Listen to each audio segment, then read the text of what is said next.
Now batting, number 6, Brandt Vlieger.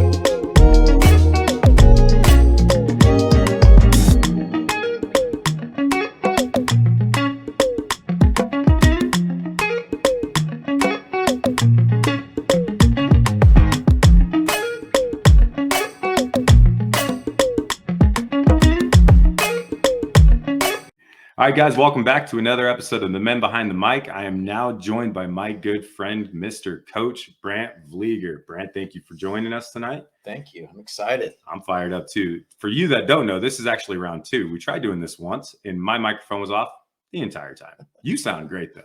I did. I appreciate that. Might be a blessing in disguise. There were some things in the first one that we didn't get to talk about, and so I'm kind of excited for this. Yeah. I just want to start off by asking you where you're from, where you grew up, your family background, the whole nine. Yeah, born and raised in Omaha. Grew up about 132nd and Center. If you know where Baker Square is, right behind there. Kingswood is the neighborhood. My mom still lives in the same house I grew up in. So mom and dad, I've got an older brother, Jeremy, that's 4 years older than me. Younger brother, Jonathan. My kids call him Uncle Johnny, but he's 2 years younger. And need to give him a shout out. He just retired after 20 years in the military in the Army this week. So shout out to bro. Love you. Proud of you. And then currently family, we live in Lincoln. Wife Casey, we've been married, it'll be 21 years in August. Jeez. We've got 4 kids. Allie's 16, Kinley is 14, Brooks is 11, and Sutton's 9. And you nailed that. I'd have to count. I have to take off the shoes and everything. I practice all day long. I can imagine. Don't ask me birthdays and dates, but so the oldest is really into, well, both your 2 girls are into soccer, right? Yeah. Yep. The oldest, you just had district finals last night? Yep, district finals. She's a sophomore at Southeast. She played 3 perfect minutes in the game last night. So they won district, so they get to go to state tournament. And it was really fun to watch your kid go through that and enjoy it. And really a cool thing, I was thinking on the drive over here, there's 7 girls on that team that I coached in something at some point.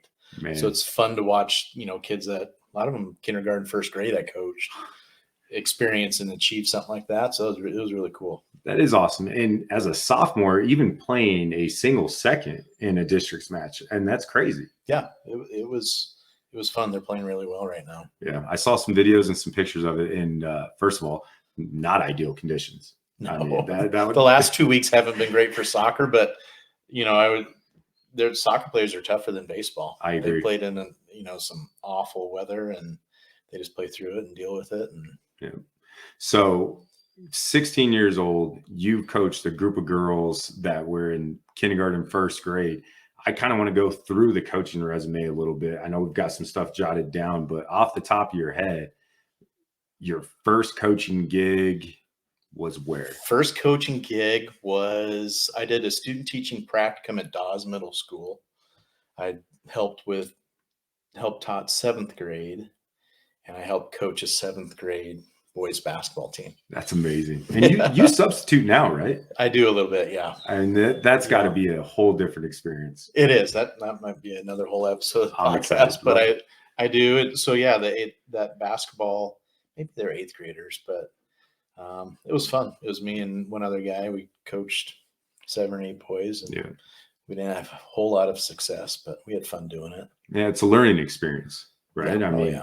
Yeah. So you went from coaching and playing baseball and basketball to, I know we talked about in the last episode, we'll get into it a little bit here too, but the dream almost after playing days were over, you knew you wanted to coach. Yeah, that's what I was hoping to do. I went to grad school and did the graduate assistant thing in Nebraska, and that's what I wanted to do, was be a college baseball coach. Yeah. So did that for a little bit, and we can get into the details later. But yeah, that was the hope career wise was to do college baseball.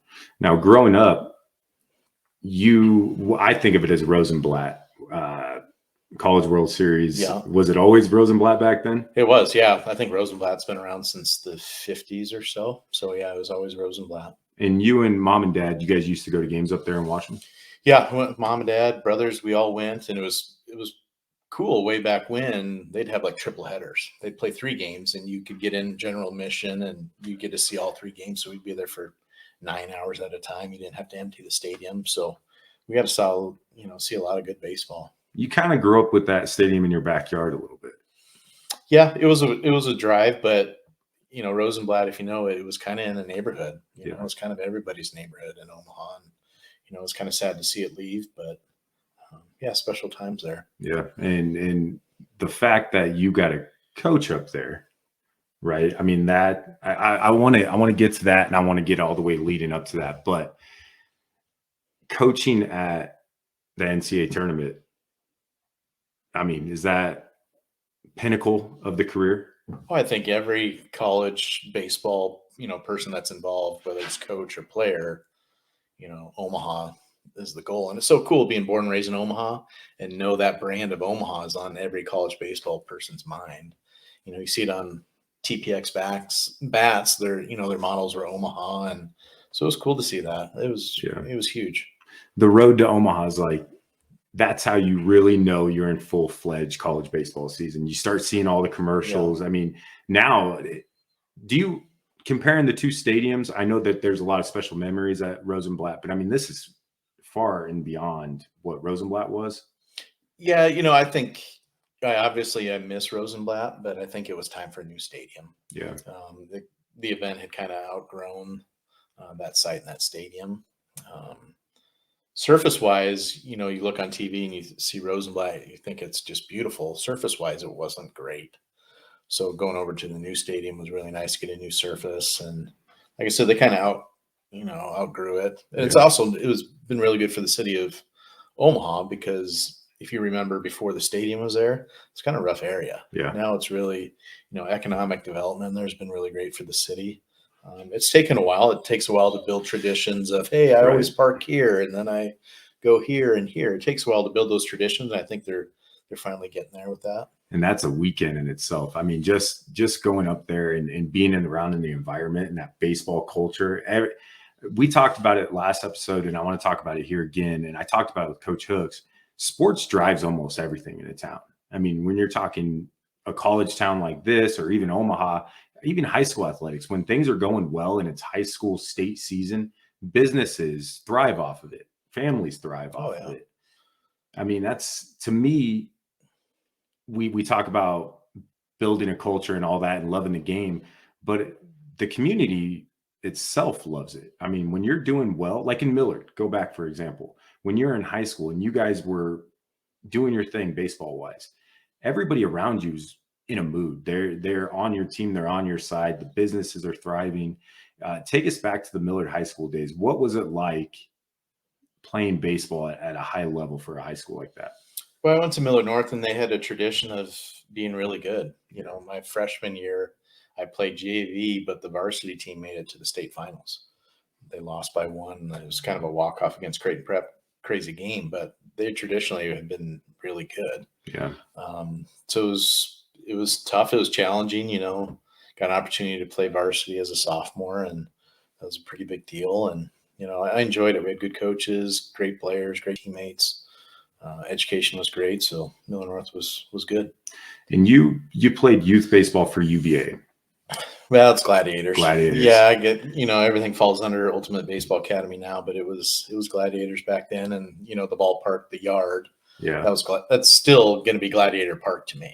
I don't know how many zillions of times, we drove out on 680 to go out to that park. It is. It's in a weird location in my mind. I mean, because it's immaculate. The fields are great. Yeah. I love playing there. I've never played there. I love coaching there. But I mean, it's like you come over that highway and you would miss it unless you knew where you were going. It's tucked away in a little neighborhood. There's not a direct exit to it. No. But it's cool and it's fun, because when I played, they only had the one main field. And then they just built that second field when I was 13, 14, when I was finishing up. So Really? that main field, I remember that main field directly next to it was cornfield. Oh, So to yeah. drive by and see, the 3 or 4 other fields, and now it's field turf and the big fence, Yeah. pretty crazy to see how much it's developed. Yeah. The thing I worry about it is becoming a money situation instead of a kid situation. I mean, coming up with having kids in the select world now, is that something you think about? Yeah, I think unfortunately business has crept into that. It just is what it is. And, I always talk about it's when organizations do well, what happens to them? Yeah. They get bigger Yeah. and they get bigger. And then the business side comes into it. So you're almost penalized for doing a good job. So it's tough, but most of them I think have, their heart in the right place and want to do the right things. And, nothing's ever perfect, but yeah, you hope business can stay out of it, but it is what it is. You weren't just a baseball athlete. You played a little bit of basketball in your day too. I did. Yeah. I played basketball. Freshman year, I played on the freshman team, sophomore, JV, and then junior and senior year, I made the jump to varsity. Man. So yeah, I really enjoyed basketball. And I would say, if I was 3 inches taller, I may have gone that route. Right. Do you think about that sometimes? I mean, you had such a fulfilling career, I would say, in the game of baseball, and you still to this day now giving back to the community. Do you ever think about what would be different? Basketball, no, because if I would have went and played basketball, it would have been at a smaller 4-year school, a Hastings, a Doane, something like that. I knew from a young age that baseball was probably the direction I wanted to go. And the College World Series had a huge impact on that. Let's talk about that. I know we touched on it, and I want to, continue on that path too. Growing up, you and I have had conversations. Mom and dad didn't really push the athletics things on you guys, right? No, mom and dad, they really weren't into sports. They supported us. They were at all of our games. They were great that way, but getting into it, they weren't. It was really my older brother that got into sports, and I followed him, and, parent wise, they loved it, but knowledge of it or them being athletic, not really. Well, talking to mom now, though, she knows her stuff, dude. She knows her stuff, but if you put a bat in her hands or a ball in her hands, then you'll see what I'm talking about. Hey, bro, I tell you what, those are the best coaches, right? Like myself, I wasn't anything in high school or any of that, but it's knowing what you could have done differently, big deal. Yeah. Big deal. I pride myself. I wasn't the best player, but I know kids, man. Yeah. So you got into high school, you went over to Millard North, and you started pursuing basketball and baseball. We've had the conversation about junior year kind of being the big deal, right? Yeah.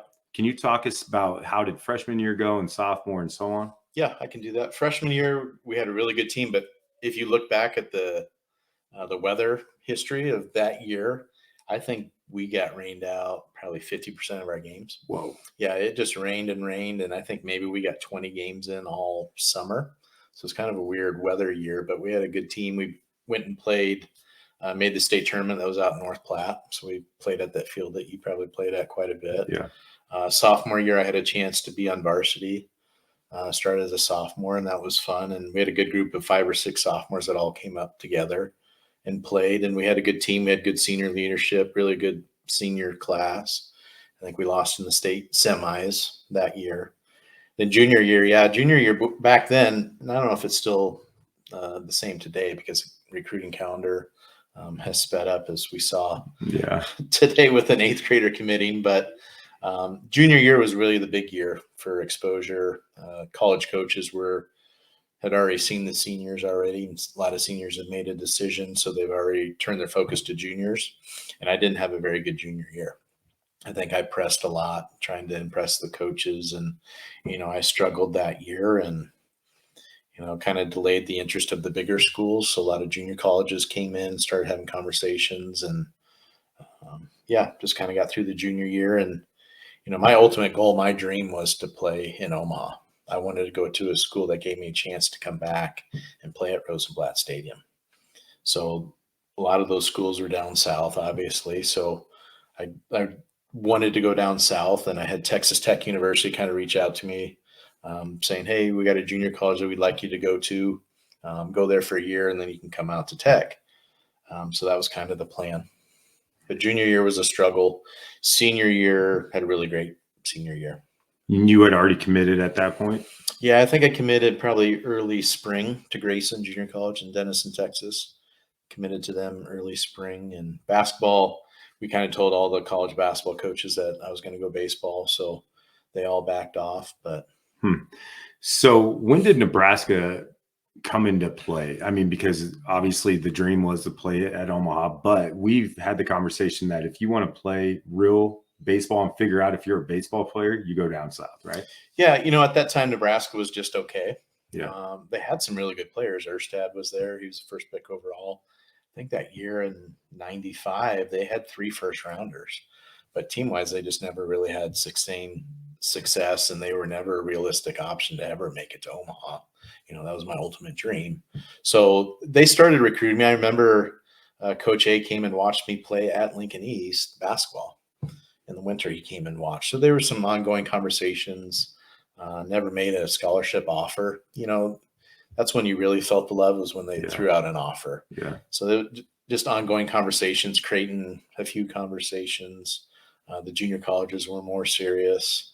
I think the winter of my senior year, I went down to Grayson, took a visit there. Hutchinson Junior College was probably my second choice when it came to JUCOs. That's down in Kansas. I've heard about Hutchinson a lot. I think from Juco football, I believe. Yeah, they're in the same conference. I think is it Garden City or Dodge City, who's the reality show.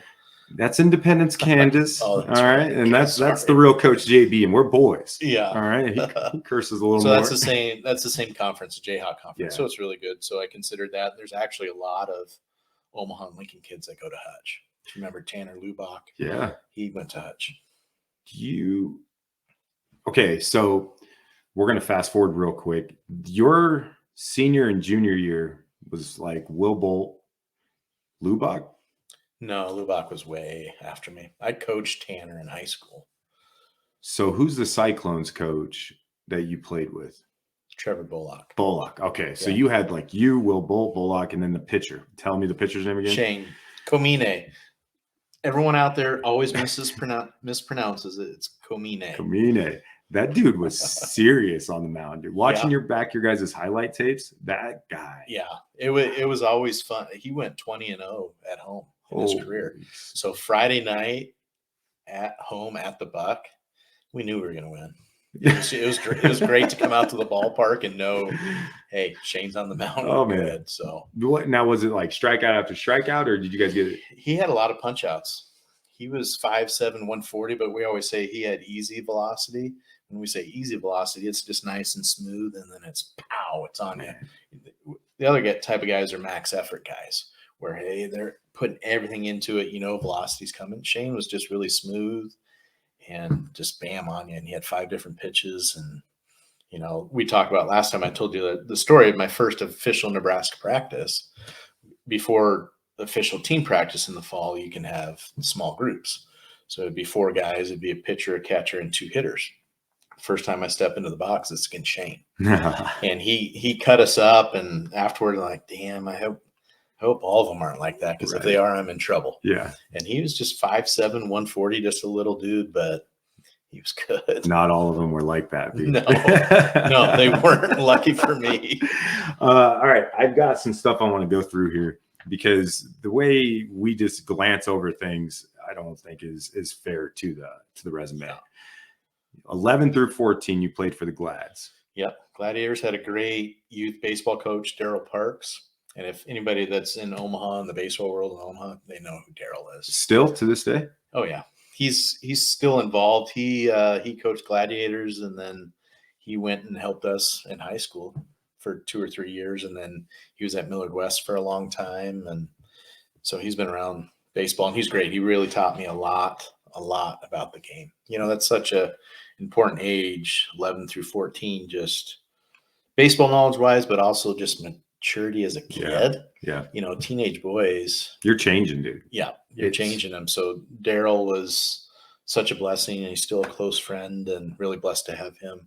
So 11 through 14, he helped you, and then he helped you through high. Yeah, he was 12 through 14. 11, we had a couple dads did the first year, and then he came on 12 through 14.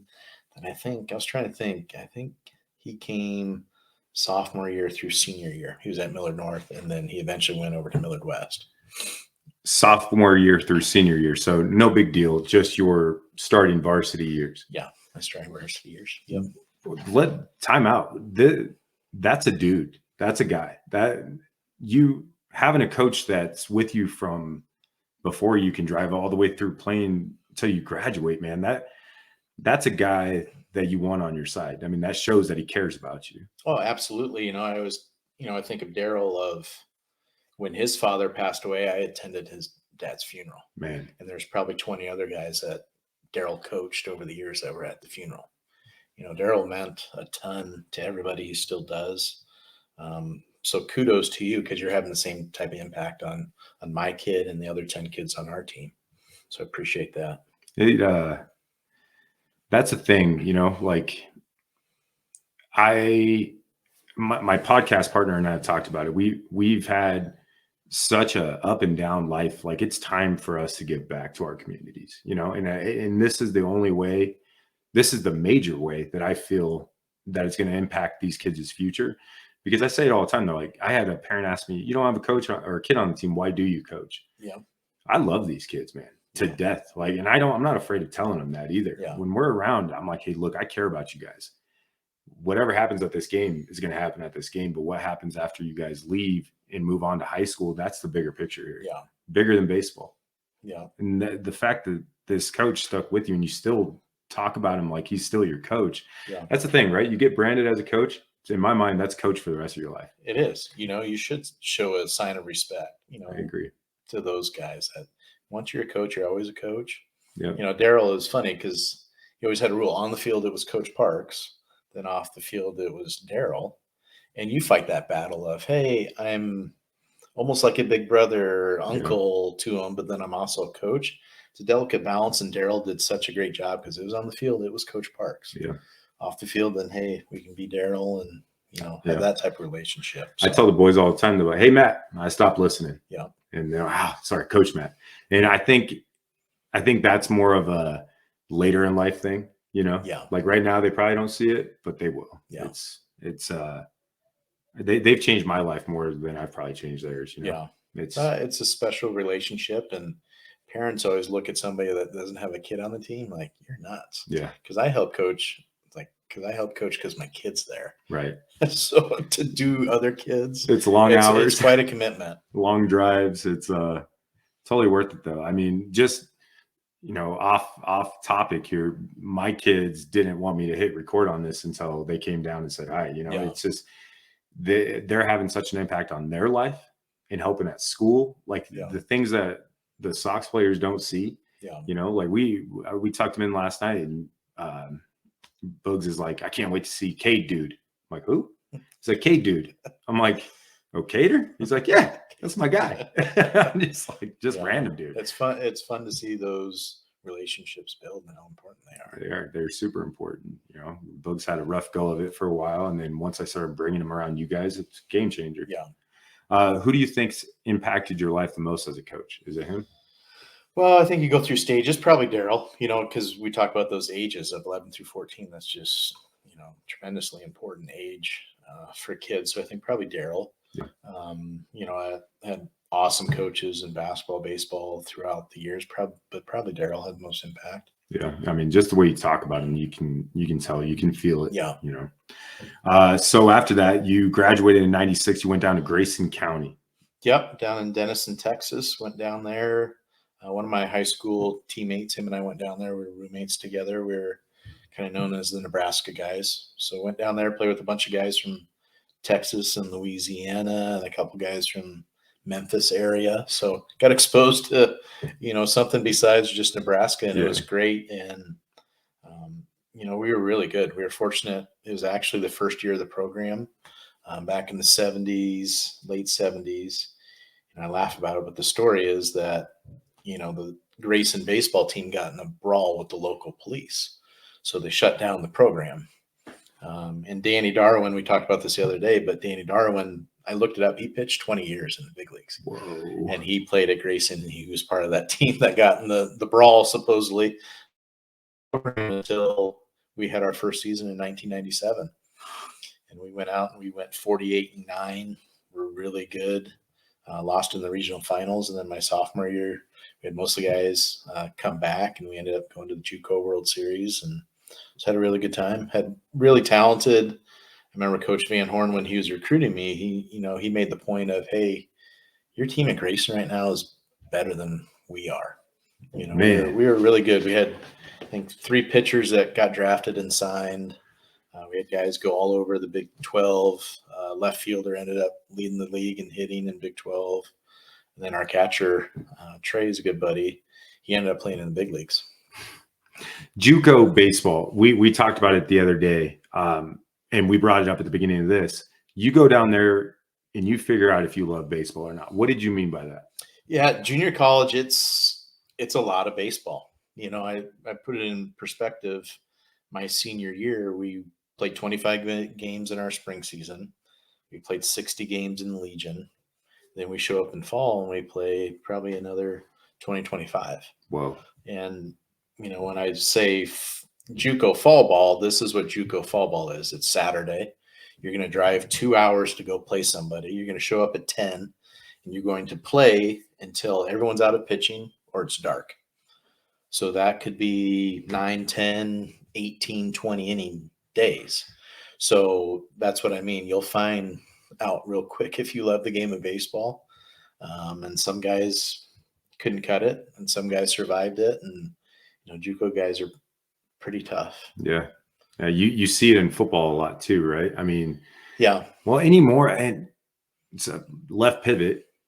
Recruiting can't be the same now as it was in high school. I'm not even talking about NIL and all that, but with the transfer portal, are we losing, in your opinion, are we losing high school kids, or are we getting rid of the JUCO world? And I don't think so, because it's funny when you talk about junior college sports, you got to kind of take each one separately. Yeah, I always take baseball and say it's different than the other ones because there's 11.7 scholarships at the Division I level. So there's not very many opportunities at the Division I level for kids to go have a roster spot. So they go to junior college and play. You're talking about football and basketball, there's more scholarships, there's more roster spots. So not to put guys down that went to junior college in football and basketball, but usually those kids are going to junior college for a reason. Yeah, whether it's grades or something off the field. Baseball is not like that. Baseball is there's not enough roster spots at the Division I level. And northern kids like myself were a little further behind in development.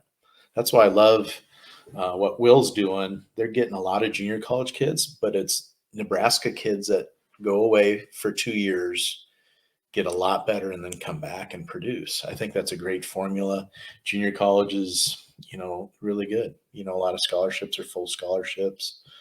Get your education, and, like I said, you find out if you love baseball or not real quick. The 11.7 thing, I know I asked you last time, but that means some of those athletes that are playing at Nebraska, it's either housing isn't fully paid or tuition isn't fully paid. Yeah, they divided up, by credit hour, what they're going to pay. I think I was probably the equivalent of 60% is what my scholarship was. And it was 12 hours a semester they would pay. And I got a little bit for room and board, not a whole lot. But to give you some perspective, 11.7 and how crazy it is, I think Shane Comine came to Nebraska like 20% scholarship. Holy cow. So Holy that cow. means, I paid 40% of mine. He was paying 80% of his. And, Nebraska, college baseball, I get it. It's not a money producer. I think it's getting there. You see all the, the TV exposure. So I think it's becoming a revenue sport. So it's gotten the shaft over the years. Yeah. It just is what it is. And it's not just baseball. It's, wrestling, it's track, it's swimming, it's all those sports that are non-revenue sports that, they have less funding. It just is what it is, but it's disappointing, but that's kind of how college baseball is developed. Yeah. And I don't think you give yourself enough credit, and you're not the one to kind of brag or boast about yourself. But from what I heard, 40% dudes are dudes. Yeah. That was kind of the magic number. If you're 40% or above, you you're a dude or you got to be a dude. Yeah. If you're not, then you're not coming back, or you're coming back at a lesser scholarship. They got a steal with Shane at 20. That's did. crazy. I think that got bumped up. I over can the imagine. years, Yeah. 20-0 at home. So from Grayson County, 97 to 98. At this time, first of all, what was the Juco championship like? World Series. Junior college, it was out in Grand Junction, Colorado. It was special. They do a really good job. Yeah. I kind of compare it to Omaha on a smaller scale, but you can tell that community really embraces it. There's probably 7,000-8,000 people at the stadium. So it was fun. It was really good competition. And I think we went 1-2. We were kind of the favorites going in. We won the first game on a walk-off home run, and then we lost the next 2 by 1 run or something like that. Coming in as the dudes is almost hurt. Baseball is such a mentality sport. Oh, yeah. So for the players, when you're on a roll, you're on a roll. There's a lot of times, I don't care what age it's at, when you're hitting, you're hitting. You told our kids the other day, we're going into a wood bat tournament, and you're like, hey, essentially wood bat is the equalizer. Yeah. We can't have the routine mental errors in the field on a routine play, because we're not going to have the same shot at the plate as we normally do, because that's where we kind of have accelerated this last couple of weeks is at the plate. So when you roll into such a big deal like that with that kind of mentality, you have everything to lose. When you're coming in as a dog, it's a little different when you got that big target on your back. Yeah. It's different. It's easier to chase somebody than it is to be the chased. That's right. We were kind of had the target on our back, but that's kind of, I compare that, as I was saying it, to Nebraska baseball last year. They kind of were the dogs. Nobody expected us to, and by us, Nebraska baseball, to be what we ended up being. Yeah, I think it's the exact thing. And now this year they were predicted to be top of the league, and it's a different mentality. They're young too. I mean, that's we'll get back. We'll be there. So you guys go through, when you're playing at the Juco World Series, are you already being courted by Nebraska? At that point, I'd already committed. You were done. I think the probably middle of my sophomore year, I'd committed to Nebraska. I think maybe March, the signing period opens up, and I think I committed. You talk about Coach A lot. Who's Coach A? Coach Anderson, Mike Anderson. He was assistant coach, hitting guy. Really had a huge impact on my life. He was great to me. I ended up coaching for him for a couple of years, but he was our hitting guy in Nebraska. And he's still around. Yeah, I think he's out in Denver. I think he's kind of running a high school, like the Nebraska Prospects. He's kind of running something like that out there. Nebraska Prospects is crazy. Yeah. It's a whole different. We'll save that one for the coaching roundtable talk. So that would be a good topic. So you show back up at Nebraska on campus in 99. Yep. Fall of 98, I showed up. And we've had the conversation about fall ball a little bit. Yeah. And Nebraska fall ball was mandatory. Yeah. It's just like spring football. Yeah. Everyone's familiar with spring football. It's the same thing. It's fall baseball. And like I told you the other day, it's the worst. Fall ball is the worst. All right, go on. Why? Well, I already touched on the junior college aspect of it, of, hey, you show up, you're playing 19, 20 innings, and you do that for 6 or 7 straight weeks. It's a grind. And then 4-year schools at the time, you couldn't play other schools. So for 5 weeks, you're scrimmaging against your teammates. Man. You're facing the same pitchers. They're starting to hate you. You're starting to hate them. And in Nebraska, they did a really good job, and I understand why they did it. They really – Coach Childress had the pitching and Coach A had the hitting. And they really made it a rivalry, got heated, but they wanted to produce that competition. Yeah. And to do that for 5 weeks, it got old, and it wasn't fun. Yeah, the conversation you had with our boys at the end of winter makes more sense now that I've had the fall ball conversation with you twice in 3 days. It's the things that you said to the kids were along the lines of, look, it sucks in here. I get it. We're hitting inside. You're pitching and hitting against each other. Yeah.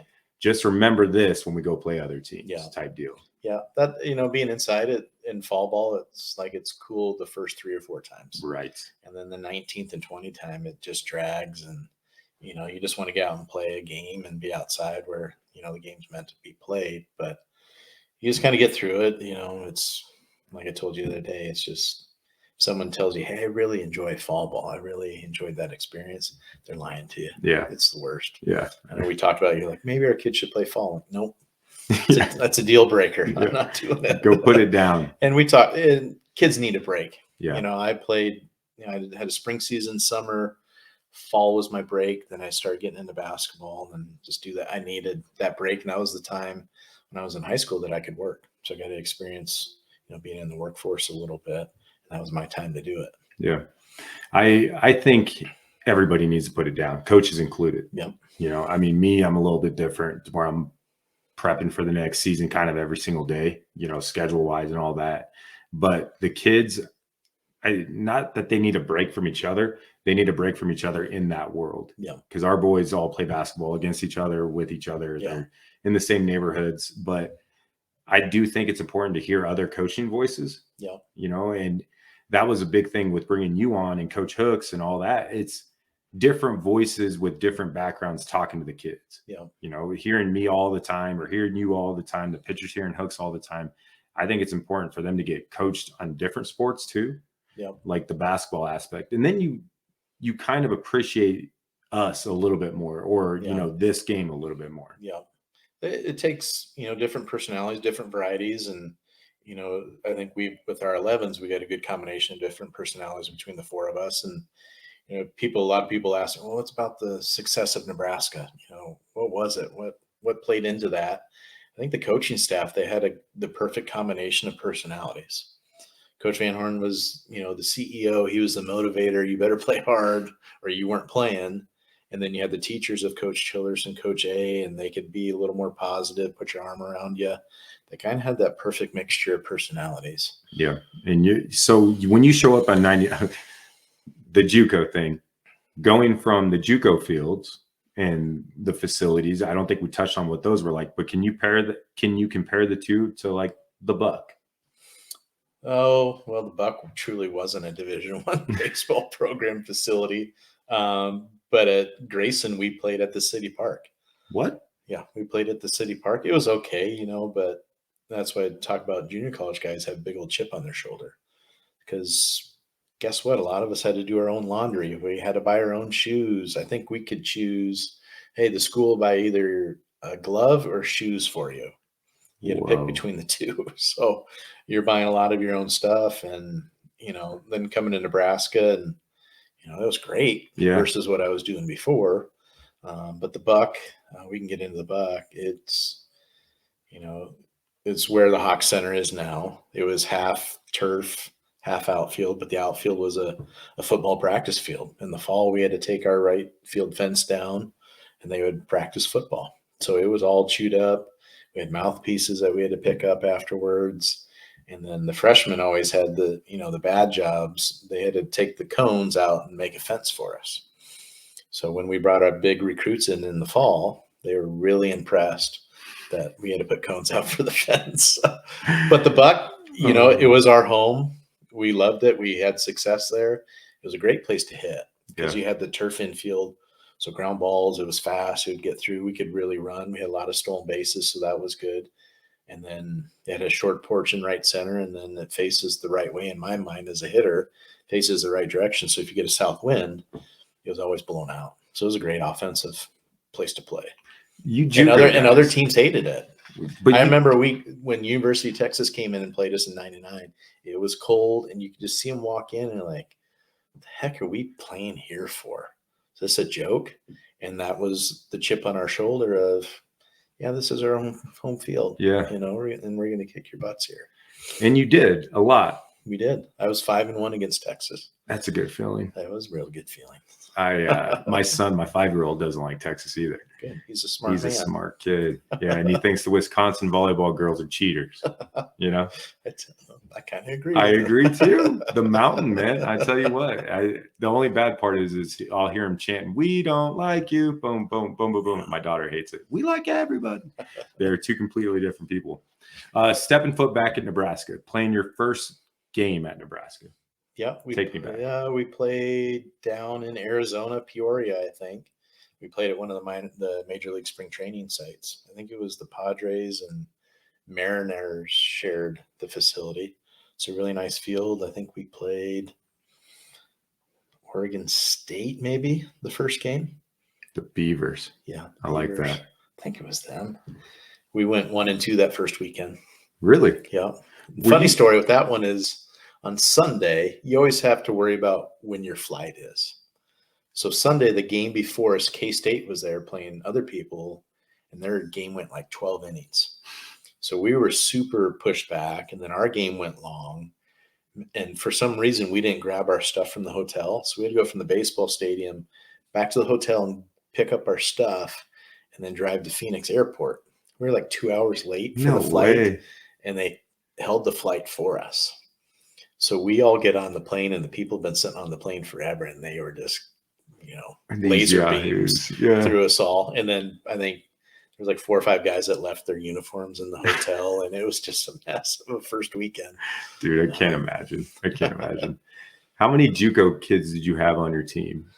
Oh, in my class or just total in the program? Just when you came back in 99? Oh, probably 8 to 10 On the roster? on the roster. Yeah, that came in. Now you got to remember, Coach Van Horn, those guys came in January. So they played a season, and then they really kind of overhauled the roster where only about 10 guys came back. So they brought in a ton of new guys, and it's really difficult for a high school kid to come in and play Division I. I can imagine. So you bring in junior college guys that you hope can play right away. And they kind of had a philosophy, and I agree with it. When they were recruiting, a lot of times they recruited junior college bats. Because if you hit in high school, you're like, okay, maybe he can hit, what kind of pitching is he facing? If you prove you can hit at junior college, then it's pretty proven that you can hit. And then they recruited high school arms. It's kind of what they did, was their approach. This Juco thing, this transfer thing has been happening forever then. Oh, yeah. Everybody acts like this is brand new. As far as kids transferring? Yeah. Well, it's been going on, but it was really deterred by, hey, you have to sit out a year before you can play again. Did you have to sit out a year? No, if you go junior college to a 4-year school, you don't have to. Gotcha. If you go 4-year school to 4-year school, then you had to sit. But baseball was different. When I was playing, baseball was the wild, wild west. That's why I wasn't excited when I heard this transfer portal and kids don't have to sit out a year, because baseball was that way. Get this, kids could be at one school in the fall, go through fall ball at Arizona State, and transfer mid-year and play at Nebraska in the spring. How? I mean, why? But it's not a baseball versus football thing. It's NCAA. Well, the NCAA is, proven to be pretty screwed up. Yeah, different rules for everybody, and they that's the way baseball together. was. So you'd have guys somewhere in the fall, and then they transfer in December, and then show up in January somewhere else, and they can play right away. And you saw baseball transfers go all over the place. Baseball to me is such a, you have to click the 9 on the field. I mean, maybe I'm crazy, but that's part of it. Like you're playing third base, shortstop has to know, hey, you have to know what your third baseman's going to do. You have to know what your second baseman's going to do. Yeah, to a point, talent's talent. And You're right. I remember I don't know if you remember Jamal Strong, center fielder for us, played in the big leagues. He came mid-year and fit right in. It takes a certain personality. You're right. If you got the right personality, a kid can, fit in pretty quick. I want to talk about the locker room setting. We talk about it a lot in football and basketball, but I think it's important in baseball too. When you came over from Grayson County, did the kid that you went to high school with come with you as well?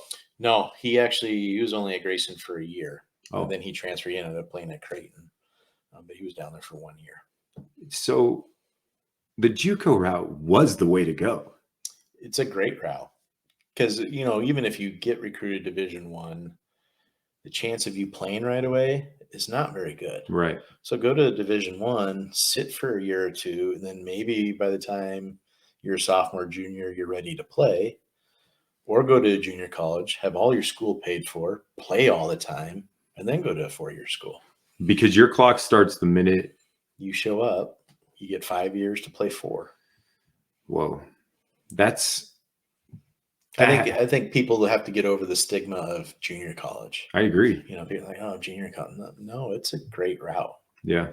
I think I told you 2 days ago or whatever, a guy I went to high school with, his nephew went up to Iowa Western, I think played for a year, maybe 2. They're a really good program. Now he pitches at Alabama. Yep. I'm assuming. And that's the purpose of me going to junior college down there was I wasn't going to give up on that dream of making it to Omaha. Yeah. if I went to junior college, then I could still go, to those quality programs.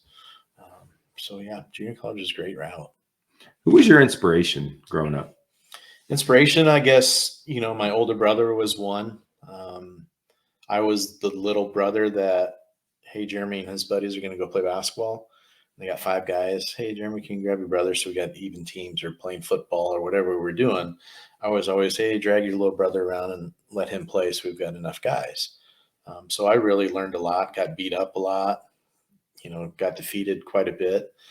But as they stopped growing, then I started catching up to them, and I enjoyed starting to beat them. And so I had an uncle that was a really good athlete. He had an opportunity to play some college basketball. My uncle Paul, and he was one of my heroes that I looked up to because he was a lot younger than my mom. So him and I were closer in age than I think we're 10, 12 years apart. So he was, one of my heroes that I looked up to. Yeah, that's I think having not a goal. I don't want to call it a goal, but having people that you look up to and strive to be like, and that's the whole reason I've surrounded myself with people like you guys is, my inspiration comes from what you guys have done in life. And that's the route I want to follow. I mean, I talk about it with Melissa all the time. Like, you guys are my dudes, my mom, of course, she'll always be my hero. But not having that father figure or older brother, I was raised by wolves, man. Yeah. All women. Yeah. All the time. Their doors were never shut, So like, I understand how that mind works, but like when you got like you and Todd and Bill and even Jake being younger than me, like seeing the success you guys have had in coaching and playing, to me, if I can learn just a little bit of that from each of you, kind of make it my own and have the same mentality of I want to help shape the youth and the minds, I think that's something special. Yeah, I think you've got to have role models in your life, to be able to say, hey, that's what I want to achieve. And you said it best of you really pull things from different people. You don't say, hey, I want to be exactly like him. Right. Hey, I want 10% of him and 10% of him. And if I can put that together, then you got something really, really great. So having a role model, having someone that you can go talk to, and, I think if your attitude is you think you've got everything figured out, you got it wrong. Yeah. I think baseball is a perfect example of that. We see something new every day. Every day. Every game, something new happens that, hey, I've never seen that. Mm-hmm. And how do you respond to that? That's a challenge of baseball, but that's life too. If you think you got figured out, life's going to knock you down and it's going to humble you pretty quick. Yeah. Baseball is a stupid game, Coach. Yeah, it is. And I love it. I tell people when I talk to them, one of our people that are coming back this year to play for us. Yeah. And even new people that call about the local select world. I tell them straight up, if anybody tells you they know everything, you don't want to play for that guy. Yeah. Because I learned from the parents, I learned from the kids, I learned from you guys. Anybody that tells you they got it all figured out, you're right. They cannot be trusted. You can't fake it. And I think I always compare it. I'm in sales and coaching, and if you fake it, people are going to see through it. Yeah. Kids are going to see through it. You've got to be genuine. And, a lot of coaches, try to model themselves after a certain coach and try to be that way. Players can see that you're acting. Right. So you got to stay true to yourself and be who you are. And, when I'm coaching, I'm not a rah-rah guy. That's just not me. But that's your personality. Yep. And you got to be you. Otherwise, kids see through it. They're not going to respond to you. They're not going to trust you. So you got to be you. Can you imagine if I were to flip a switch and just change mid-game? They'd be like, hold on. We're going to go play for somebody Maybe we else. should play a trick on them and we just change roles. Yes, dude. Yes. Good cop, bad cop. I love it. What would you think your most successful season at Nebraska was? Oh, our senior year. We got one game away from, the World Series, and probably the most satisfying year was probably a junior year because, you win the Big 12 tournament for the first time. You get to a regional, and Nebraska hadn't been to a regional in a long time. So that's probably the most satisfying. Senior year, we went 51-17 and got second in the Big 12 and won the Big 12 tournament for the second year in a row. And I think we had 5 or 6 guys that ended up playing in the big leagues. And wow, we were really good. We were one game away and went out to Stanford, and Stanford was number 1 in the country. And we ran against, they had 3 first-round guys on the bump that we beat them Friday night and then lost the next two. But Man. yeah, senior year we had a really good team, great group of guys, and a lot of them I still keep in touch with, and it was good. That's something that I've found fascinating with you and Hooks' story both is you guys still talk to the guys you played with. Yeah. That's I think we talk about bigger than baseball and all that. Yeah. Being successful helps, right? I mean, yeah, it's funny when we talk to kids and everyone says the line, well, we just want them to have fun. right. Have fun and learn. And I was like, you know what? Losing sucks. Oh yeah. It's part of it, but losing sucks. So if you lose all the time, it's not fun. Yeah. So you've got to have some success. Agreed. But you try to have a balance of development and fun and having some success and winning. That's part of it. Remind me when I cut and bit this up, I'm gonna have like you and Bullock, your guys and Bull, your guys' little faces up there. Dude, I watched some of the video. You guys couldn't have facial hair, right? No, well, you can have a mustache. Coach Schiller's had a mustache. So Thank you, Coach. You could have a mustache, and it's funny. They were so strict about it that you came in and, hey, you got a little facial hair showing. They'd grab out the orange Bics and say, you got to shave right now. The prison razors? Yes. And those guys would come out to practice and just be all bloody. And it was the worst on picture day because you had to take your picture for the media guide. They wouldn't And let the you guy slide, would be huh? all scabbed up because they'd make them Oh shave. my God. But I always give, Childress and those guys a hard time now. Now they let their guys do that. They let them get away with it. I'm like, yeah, what happened? Soft. Becoming soft. Yes. The mustache and the mullets are making a comeback, Coach. Yeah. They were strict. They were on us a lot. We had to wear our pants up. We all had to look the same and no facial hair. And you're gonna play your tail off. Outside of the facial hair, I kind of like that mentality. Yeah. I mean, you don't want one kid thinking they're bigger than the other, or, I mean, everybody dressed the same. It's funny. What drives Casey nuts is when she sees a baseball team and their pants aren't all the same. I bet. Why don't they just wear them all up? I've tried. It's so much better when they do that. I've tried. Then there's one kid that doesn't show up with them up. Yeah. So it's just player's choice at this point. I don't want to say most memorable game because I want to break this into two different categories. Your favorite game at Nebraska? Favorite game was probably 1999 Big 12 championship game against Baylor. I don't know if you've seen the highlights, but we were up 4-3. They had runners on it, first and second. Line drive to left. Looks like it's going to go over our left fielder's head. John Cole reaches up and catches it, and it's the end of the game. And I remember after the game, my dad said, Brandt, I've never seen you jump so high. And I'm disappointed. I've never seen video of it. We've never been able to get a picture of it. I remember John catching it, and I remember jumping up. But it was just, pure jubilation. And I compared it to, it was funny, Allie and her soccer team, they had the pictures in the paper today, and it was pure reaction of the girls after winning. And I would look through it and see, the facial expressions of every kid. That is such a pure emotional moment that is just awesome. Yeah.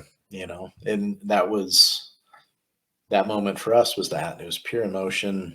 We let it all out. We dogpiled in center field. And that was probably the most enjoyable game that I played in. And I had I think I had a hit. I had a couple RBIs. Couple ribbies. And they brought in Jason Jennings, who I think he was Rookie of the Year in the National League, and he pitched for the Rockies, and he came in. So we had a couple runs off of him, and Baylor was really good. That 1999 conference tournament, we went 4-0. We played 3 top 10 teams. Jeez. So we beat Oklahoma State, who made it to Omaha that year, beat Oklahoma at basically their home field against 10,000 of their fans, beat them. And then A&M we beat. They were ranked number 1. They made it to Omaha that year. And then we beat Baylor, who was top 10 team too. A&M, that's where Van Horn? Childers ended up coaching. He wasn't there, but they were really good. It's moments like that, and just hearing you talk about your daughter in the same sense, like those are, I think you sent it out to the coaching group chat, and Hooks responded with moment neither of you will forget. Yeah. And it's tough because I don't want to send that out like I'm bragging about my kid, but it's a freaking special moment as a parent to see your kid achieve something like that, and you want to share it with your friends, and and I knew sent it to you guys, you would enjoy it too. Oh yeah. Because it's awesome. It's fun. Soccer is such a crazy sport because if you think about it, well, now that it's not bunch ball, Maddie actually plays a position and it's awesome. Dude, they're so good. The the 8-year-old Norris girls team, they're so good. Yeah. And in my mind, I'm always thinking, I'm like, okay, all right, these girls can stay together until high school, as they should. Obviously, a few will drop out, whatever, not drop out of school. That's not what I meant. Leave the game. They'll be special, dude. Yeah. Just because the same coaches start here and move up with them, you're learning from the same people. You're all on the same mission, same goal. I mean, in the fact that you coach some of those girls in kindergarten. Yeah. Dude, In soccer too. In soccer. So I always tell them after, hey, you remember what I taught you? Yeah. Sure. Thanks, V. Yeah. That's I don't think we've talked about it. We haven't gotten to that point, but coaching your own kid, you don't give yourself enough credit, neither does Hooks. I can't tell who your guys' kids are on the team. The only reason I even considered, I didn't know who you were. I didn't know who Hooks was. But the fact that you guys have both coached your own kids for so long, and we even had the conversation, I'm like, hey, you can't show special treatment. You're like, I don't think I do. And then even the first day I coached with you, you do a great job of separating that. Yeah. What's that like in mind frame? It's tough. With 4 kids, I've coached them in a lot of different sports, and it depends on the parent, his personality or her personality. Will it match with the kid's personality? Sometimes it works, sometimes it doesn't. It's funny. I look at our 4 kids, and God plays the trick on us that all their personalities are different. And the oldest, Allie, I coached her in a lot of different things, and her and I got along. Most of the time. We butted heads some. She might have a different answer for you, but I think we did pretty good most of the time. And then Kinley, I coached her in a lot of different things too. And Kinley was a sponge. She was always great at dad. Yep. And then Brooks is the same way. So I'm lucky with him of, yep, dad, you say jump, I'll say how high, I'll do whatever you ask. And then Sutton, our 9-year-old, it's kind of to be determined with him. He's got a little different personality than I do, and it's great. But you kind of have to see, hey, is it going to work? Yeah. Yeah. Well, you had me watch the Book of Manning the other day. Yeah. First time ever. Can't believe I never seen it. I was disappointed to hear that you hadn't seen it yet. Game changer. Casey, when I was watching it, she came downstairs and we were texting back and forth. She's like, "You're watching this again?" Yeah. Like, yes, because I'm watching it at the same time Matthew is, so we can have a conversation about it. It's recorded now. Yeah. It was a game changer. Yeah, it's really good. That's got to be in the same sense of kind of how your kids are growing up in a way. I mean, Brooks is super competitive, whether he shows it physically or not. Yeah. You can see it in his eyes. That dude competes. Yeah. I'm assuming the 2 older girls are the same way. Yeah, they're all competitive, and it's funny when the kids were young and the girls were starting to get into sports. Casey would make the statement of, "Hey, I hope they're not like you. I hope they're not competitive like you." Oh boy! And we're like, no. I hope they are, right? Because you can always pull that back. I don't think you can go the other direction of, hey, he's not competitive, and force a kid to be competitive.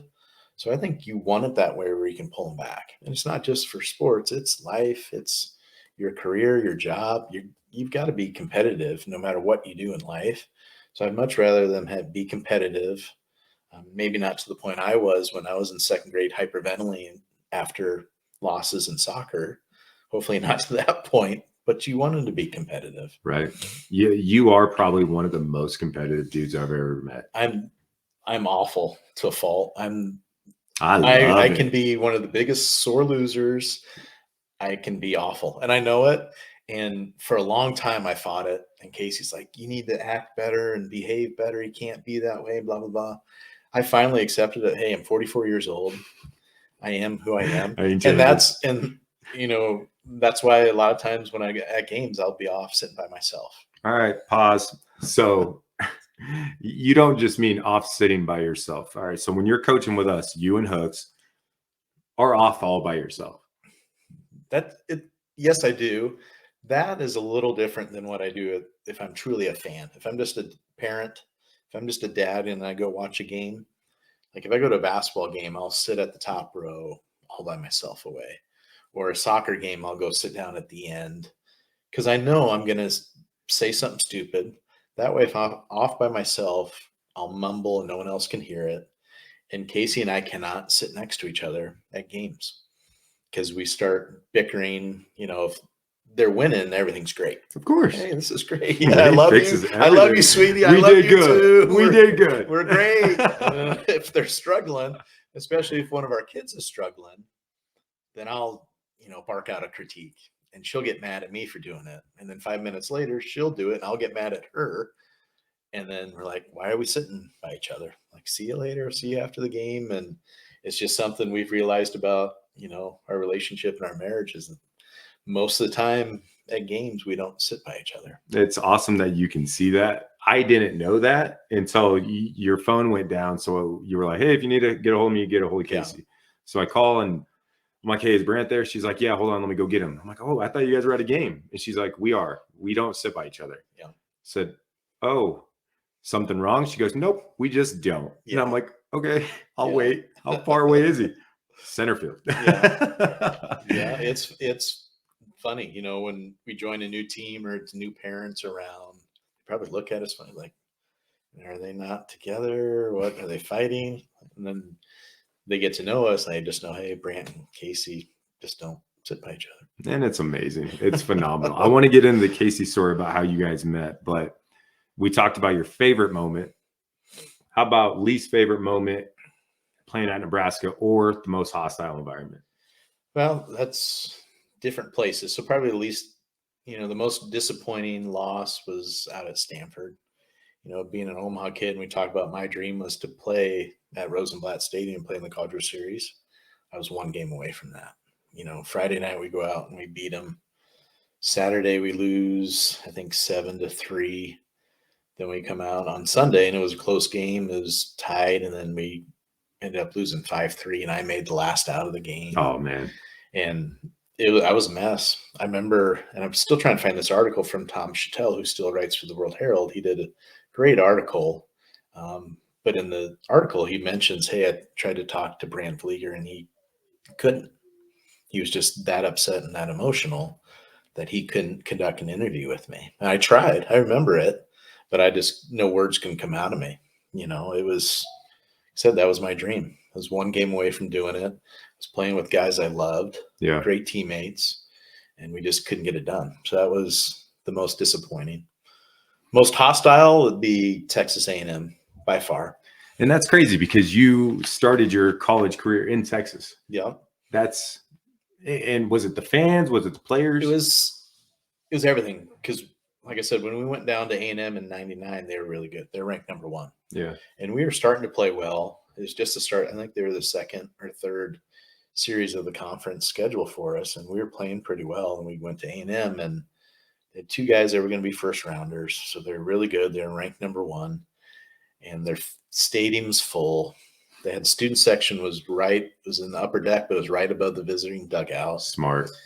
They had fans in the outfield would have media guide ready to talk about your mom, your sister. They did their research and they were ready. I remember them throwing ho-hos out on the field. Some of our guys, they were just ruthless. That's crazy. And I always say, if I didn't play at Nebraska and I had a choice to go back and play somewhere, it'd be play at A&M. And I always said I wish we could have taken, busloads of 10,000 of Nebraska baseball fans and bus them down to A&M and sit there and watch a game. Yeah. That's what a college baseball environment is. And that's just a love of the game at that point. Yeah, they just love it, and it's more ingrained, in that area of the country that baseball is a bigger deal. You think that'll ever come this way? I feel like it is kind of. Yeah, I don't. Just weather-wise, it's the northern schools are always going to be at a disadvantage.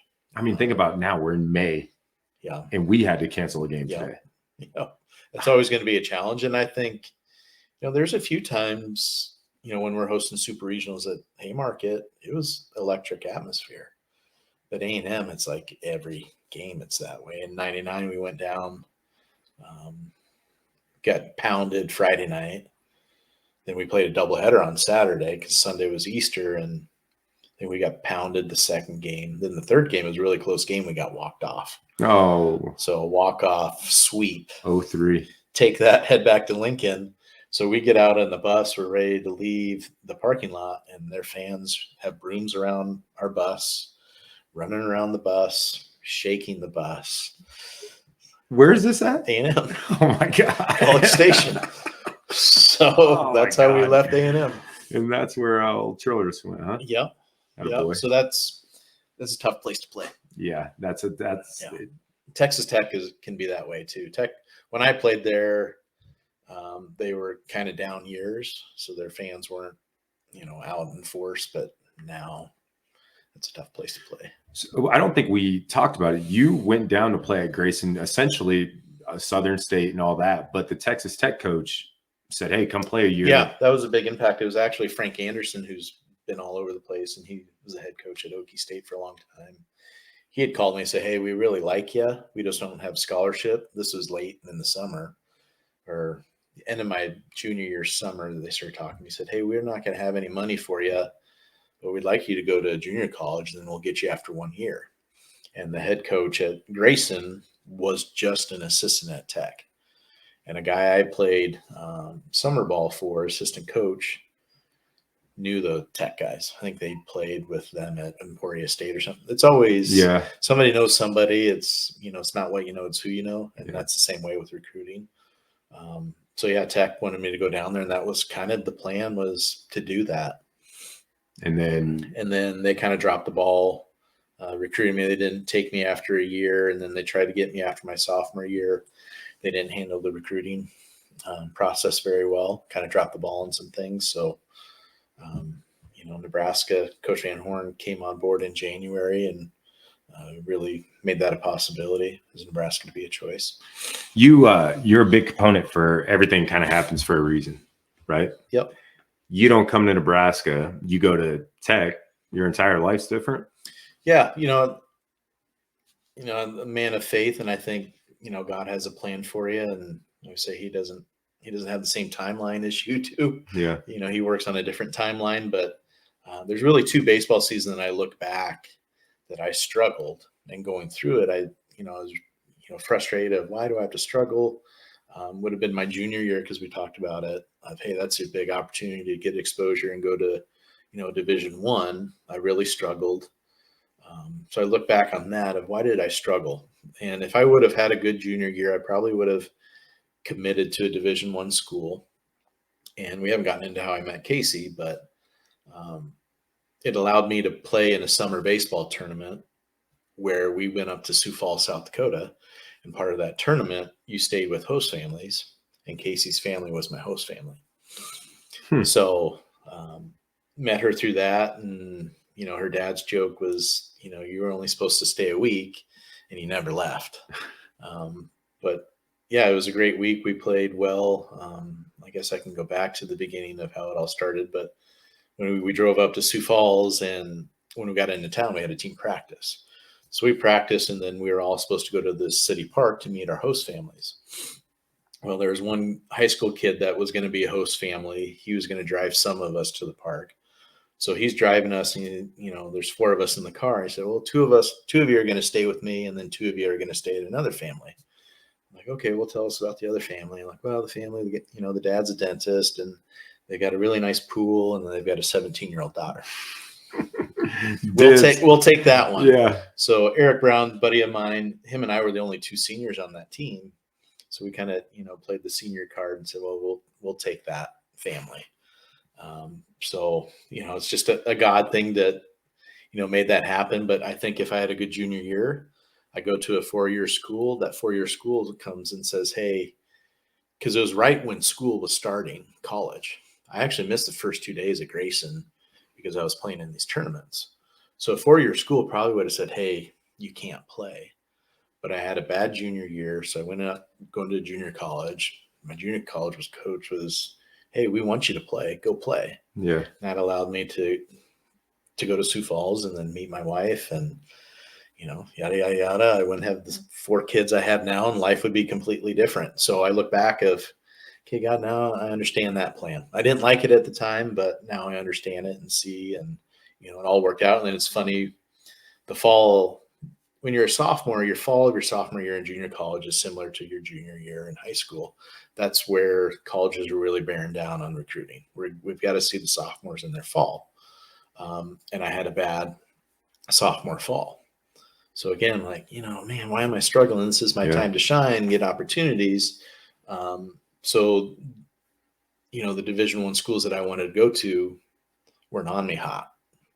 But I think if I had a good fall, then I probably would have committed to Texas Tech or somebody else earlier and missed out on the opportunity to play at Nebraska, because it pushed me, hey, okay, now I can't make the decision till the spring.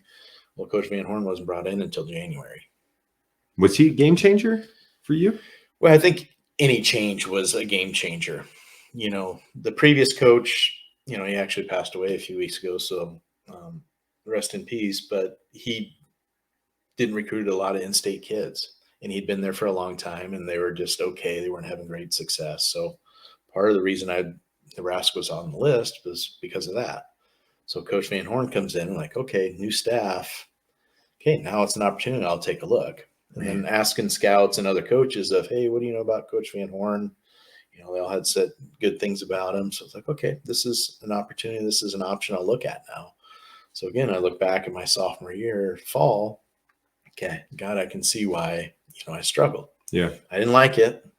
I hated it. I was frustrated, but I can see why, that happened. It allowed me to go to Nebraska, allowed me to, Casey and I broke up, allowed us to get back together and got married, and the rest is history. So, and that's crazy because we've talked about, the Van Horn mentality and him being tough, and, everybody's going to address the same way, and it's going to be this way. Yeah. He almost had to.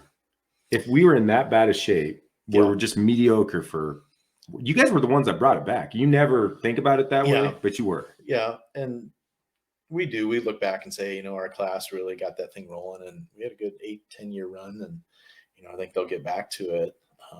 But it's funny. I remember talking to a scout asking, hey, what about this Van Horn guy? He goes, well, he's pretty hard to play for, he really gets after it. And at that point, I'm like, okay, challenge accepted. I'm bleeding. I never ran into that scout again, but I was like, you know what? You were right. Because he was hard on you. You were going to play hard. Yeah. That's for sure. But yeah, we take pride in we missed the World Series, my class, by 1 year, but we really took pride in, hey, the next year they made it. It was all the younger guys we played with. We were captains. We led, we started it.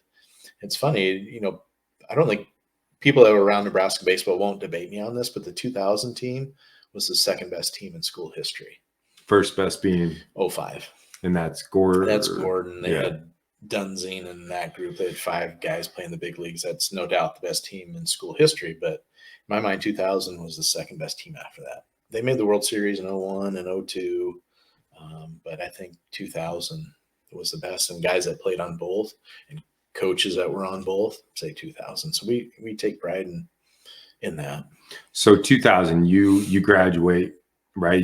I was done playing. I didn't graduate yet. Done playing. You had two years, 2 seasons of, hey, we almost made it. Yeah. We almost came over it. Yeah. And the dream was always to play College World Series. Yeah. Rosenblatt. Big upgrade from the Buck, I would say. Yeah. Just saying, from videos, of course. Then you come back as a graduate assistant. No? Volunteer assistant. So it was a 5th year student assistant position on the 01 team. Gotcha. And so finishing up undergrad. But it was a great experience. I remember that fall when I came back and coached. It was interesting because I was coaching guys that I just got done playing with. Your peers. That I just got done partying with. So it was like, boy. So it was weird and it was good. But I remember the fall, Coach Anderson had back surgery. So they gave me the outfielders for the fall. That was a great experience because I was always an infielder. I didn't know anything about outfield. So I learned a lot, and that was great for me to learn, outfield stuff. All the stuff that we do with the 11s now. Yeah. I learned it that fall, and I was doing it on my own. But that outfield group was great because it was Adam Stern and John Cole and Jeff Lisey, and we were really good. And but that 5th year was fun. It was a good team. It can't be easy. It can't be easy. So you're talking what, 01? Yeah. Pretty dang good team. Yeah. I mean, they made it over the hump. They made it to the series. Okay, so I want to talk about that, and I want to talk about that feeling because you're happy as heck. These are your dudes. Yeah, when they, people can look back and think about, hey, they beat Rice in the Super Regional at the Buck. And I remember this like it happened yesterday, that after we won, obviously I'm excited and I'm thrilled. But a good friend of mine, him and I had talked on the field after it happened, probably an hour after the game or something. And I remember I was choking up talking to him of, man, I'm happy for him, but damn, we were so close. So close. Just rip that Band-Aid off of, man, we were so close and missed it. And, going back to that was my ultimate dream, to be that close to it. It'd be one thing if you never even sniffed it, but we were that close to doing it. So having that conversation with him, man, I was choked up about it. I was torn. I was happy for the current team. I was happy for those guys. I was happy as a coach, as a player, to know that I was that close. It hurt. Was that your first coaching gig? Well, baseball, yeah. I coached that. Well, that would have been. That was your first. I think so. Yeah, I'm trying to put the timeline together when I coached. I have the timeline. That 8th grade basketball team. That's what I'm thinking. Well, but that would have been the first baseball. Yes. Regardless, that's your first baseball coaching experience. So I'm trying to put myself in that position. Obviously, I can't because, I can't. But to you've said it from 11 years old on, the dream, the goal, playing at Rosenblatt, playing under the big show. And now you almost make it, but you do in a sense because you're a part of it. Yeah. That's your guys that you've played with. I was in uniform and I was on the field. In uniform and on the field. It can't, I can't see you as a guy that sits right for 20 years. Like, I always joke, people always ask, and you asked me the other day of, well, you guys made it, right? I'm like, well, no, I was part of the group that was one game away. And I always said, I always joke, well, thanks for ripping that Band-Aid off. Yeah. That wound is always going to be there. Does it keep me up at night? Does it, eat at my core? No. Anymore. But it's like, man, it would have been nice. Yeah. It would have been really nice. I'm glad that you had a part in that, though, and to be in uniform, to be there. That's, yeah. Well, those guys don't make it to Omaha without our group. Right. That just doesn't happen. That's a snowball thing. Yeah. When I said you guys were the ones that brought it back, what I mean is you turned that thing. Yeah. There's so many teams that you see, whatever the sport is, whatever level it is, you see so many teams the previous year lose in the championship game and then they come back. A lot of times you have to go through that hurdle, get over it, take your loss, and then you learn from it, and then you come back. You're always going to be a Juco kid. I am. Just that conversation right there itself. That's a Juco conversation. I am a Juco kid. So from 2001, right, Nebraska student assistant, and then at 2002, you moved to Lincoln Northeast to coach. Yep, I had to finish up my undergrad, and the last thing for education major was to do student teaching. So I student taught at Lincoln Northeast the spring of 2002, and as I was teaching, I knew the head baseball coach there, Doug Kaltenberger. So I coached with him that spring too. That's got to be a whole different. I mean, to go from college kids in the College World Series to it was interesting. It's always a challenge of what age group and what level, and you bounce around. And I think that's the interesting part of having 4 kids. Hey, I've got Allie's practice tonight. I'm going to coach 7th grade volleyball. Yeah. And then, okay, now I'm going to 2nd grade boys soccer. It's, boys, girls, different dynamic, age-wise, different dynamics. So you always had to put different hats on, and it's challenging. It's fun. Your schedule is insane. It is. And, people, some people don't get it, but it is our life. We love it. Is it crazy and too busy sometimes? Absolutely. But what we learned in COVID, and, it was nice when we had a rain out the other day, and it's nice to have rain outs every once in a while, that if our family doesn't have that and we're at home together, everyone gets crabby at 1 o'clock in the afternoon. Like, don't you have practice to go to? Don't you have a game? That's just our life, and we love it. And Casey loves it. And, it's awesome. What did you say today? We were setting a time for this, and you straight out said, I'm going to have family I'm going to have dinner with all 6 of us in the family. Doesn't happen very often. Yeah, that was the hope. And then Allie's practice was later than I thought. So, that's the tough part, is that we don't get to sit down as a family and have family dinners very often. And, that's the negative of it, but there's so many positives to it. Did you grow up having family dinner? Yeah. Random question. Yeah, we did. I remember a lot of family dinners. The 5 of us would sit down and would always have dinner when you could. Yeah. We were active family as well. So, but I remember it. Yeah. We make it a point. Yeah. I mean, and it's hard because our practices go till 7:30 or 8, and then like tomorrow night, our game starts at 8. Yeah. So I've constantly asked you and Hooks, when do you guys eat? Like, I want to make sure that I'm on a schedule. When do you eat? Yeah. I mean, just whenever. No, we don't. Yeah, whenever, and we don't eat healthy. And No. you go. But yeah, it's special when we can all 6 sit down and eat. Right. And maybe that's making me sound like an old parent. Nope. Like, oh, this is great, but this is nice for 42 seconds or Yeah. so. Yeah. And then we're but at each other. it's fun when, it's been interesting to see Allie wants to come and watch her brothers play or go to her sister's game. That's awesome to me. Yeah. Because it was a big deal when my brother went to my games. And I tell our older siblings, hey, it's really important to Sutton or Brooks that you go to their game. That means a lot to them. So we really push them to attend stuff. And it's like, hey, they sat through a zillion games of yours. Yeah. You can go to a few of theirs. So we I really deal make with an that. emphasis of that. I deal with that with Madison and Grayson. Grayson's like, oh God, soccer is so boring. Yeah. And Madison's like, is there anybody I can run around with at this baseball Yeah. game? So from there, then you go 2003 to 2004, volunteer assistant at Nebraska. So is that Yeah. coming back? Yep.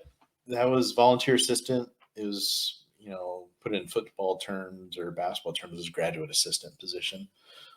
Again, the NCAA chooses to screw over the non-revenue sports where they didn't, financially support that coaching position. But I went to grad school at that point. So got my master's degree.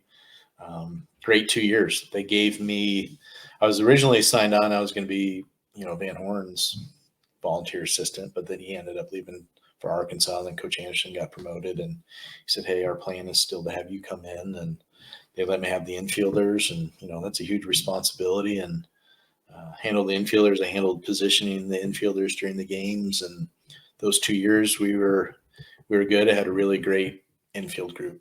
Yeah. I had a guy named Alex Gordon that played third base for us, and Joe Simikaitis played short, and Jacob Molnak second base, and then Curtis Ledbetter, who's still with the program, was first base. So I had a really great core group of infielders. But I was really fortunate where Coach A said, hey, the infield guys are yours. And I was thinking back, I remember, because you could do small group stuff where, hey, I've got 4 infielders and we do our own thing. I never remember any other coaches being part of that. They just gave it to me, go with it. And it was a lot of fun. That's a lot of pressure, though. It was, yeah. How did you handle that? Oh, the best you can. I think when you're truly, I think that's the advantage of being truly competitive. Yeah. When you're truly competitive, you're so focused on beating the other guy and winning that you don't see or feel the pressure. Right. You feel the pressure of, I'm going to beat you. Yeah. If I don't, I'm going to be pissed. Yep. Oh yeah, there's pressure around. So yeah, it was pressure because we were having success, and Coach Anderson, new coach, and trying to keep it rolling. And I didn't. Like I said, Coach Anderson was great. He was great to me, and I never really felt that pressure. You still talk to him? I haven't for a couple of years. No. But that's, I mean, he kind of gave you your multiple different times, gave you your shot. Yeah. I mean, if you really think about it, this story, he comes up constantly. Yeah. Yeah. He was a huge impact on my life. And it's funny because I always told him the story because in high school, he recruited me. Nebraska and Creighton really came in late the summer after my senior year, because you could commit to a junior college and sign with a junior college, but then change your mind and then go to a 4-year school. That wasn't binding, and vice versa. If you sign with a 4-year school, you could change your mind and go to a junior college. Those signatures weren't binding. You could go either way. So they kept recruiting me in the summer. I remember I always told Coach Anderson, and I'm sure you've been to Sherman Field. I remember talking behind the first base dugout at Sherman Field, and he offering me, and I turned him down. So I was reminded, or he always brought it up, like, hey, you turned me down the first time. And that's awesome.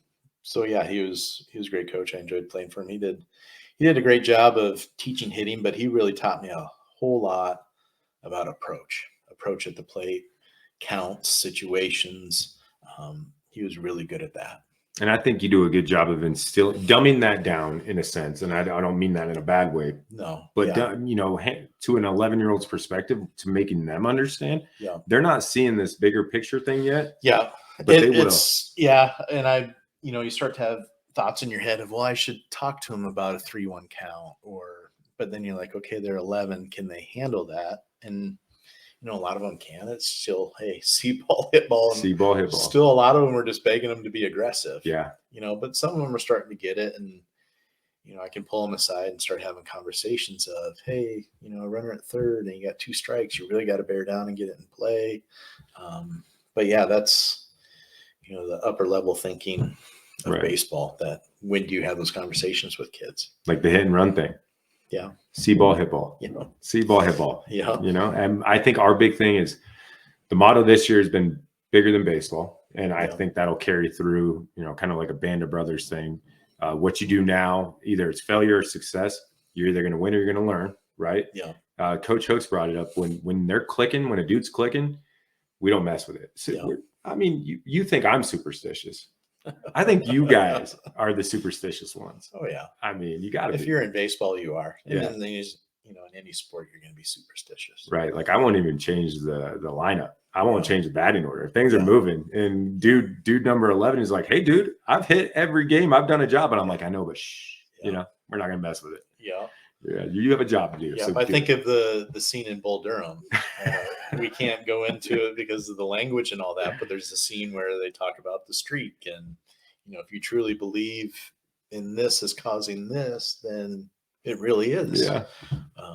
But yeah, baseball athletes in general are superstitious and, you know, just weird. And, random question. Favorite baseball movie? oh, probably Major League or Bull Durham. What about ones you can watch with the kids? Field of Dreams is good. You know, that always tugs on your heart at the end. That's a good one.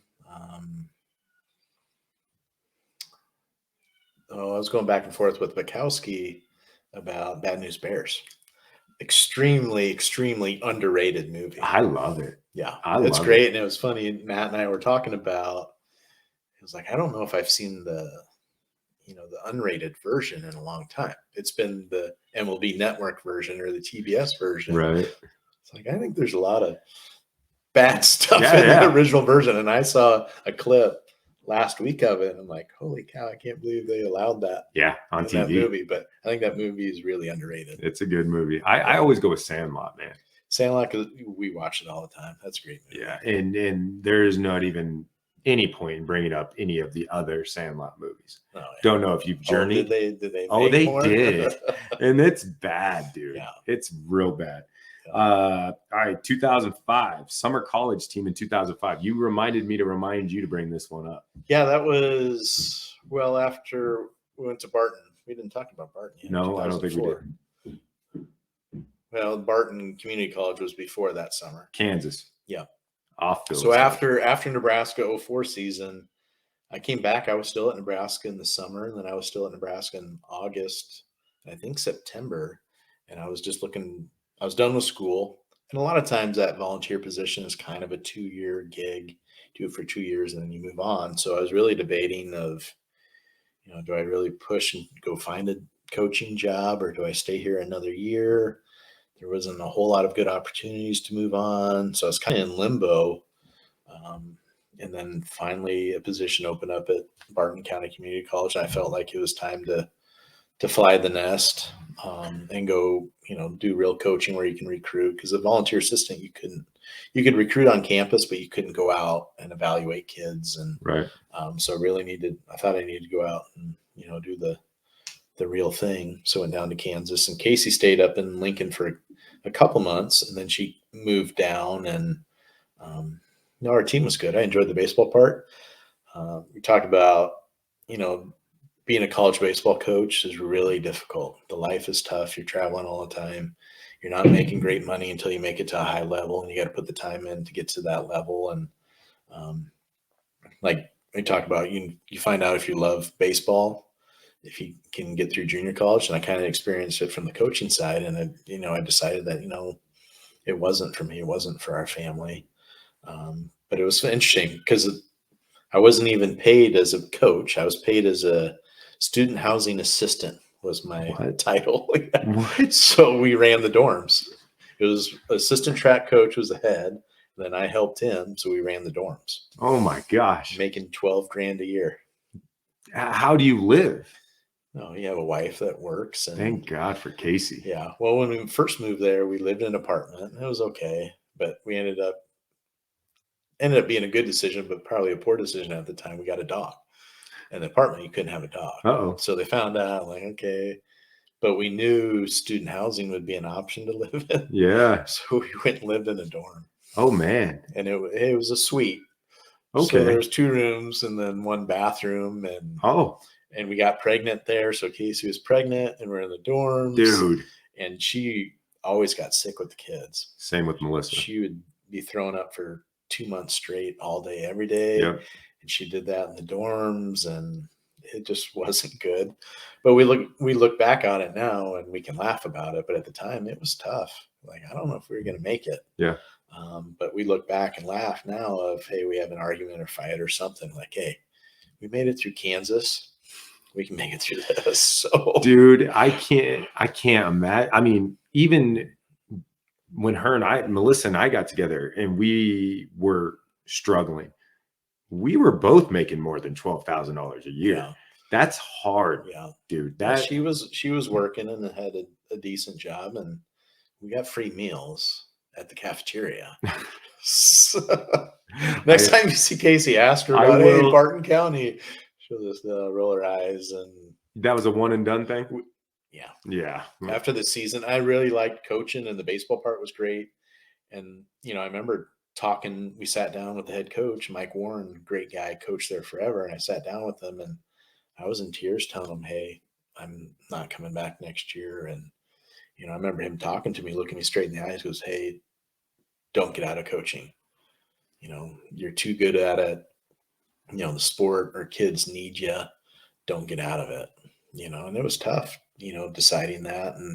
But I knew it was best for me and best for our family, and we were pregnant, and it's like, okay, we're done. And it's funny, Casey and I have a picture. I remember my dad came down and helped us move, but when we were leaving, we were angry at the time and frustrated. And we have a sign of Casey and I standing by the Barton County Community sign, flipping it off. There's a picture of the 2 of us when we're leaving and taking off. And then we head back to Lincoln, and that's where that college baseball summer team, we moved back, and we're like, we don't know what we're going to do. We moved all of our stuff into a storage unit in Omaha. And Casey went up and lived in Sioux Falls with their parents for most of that summer.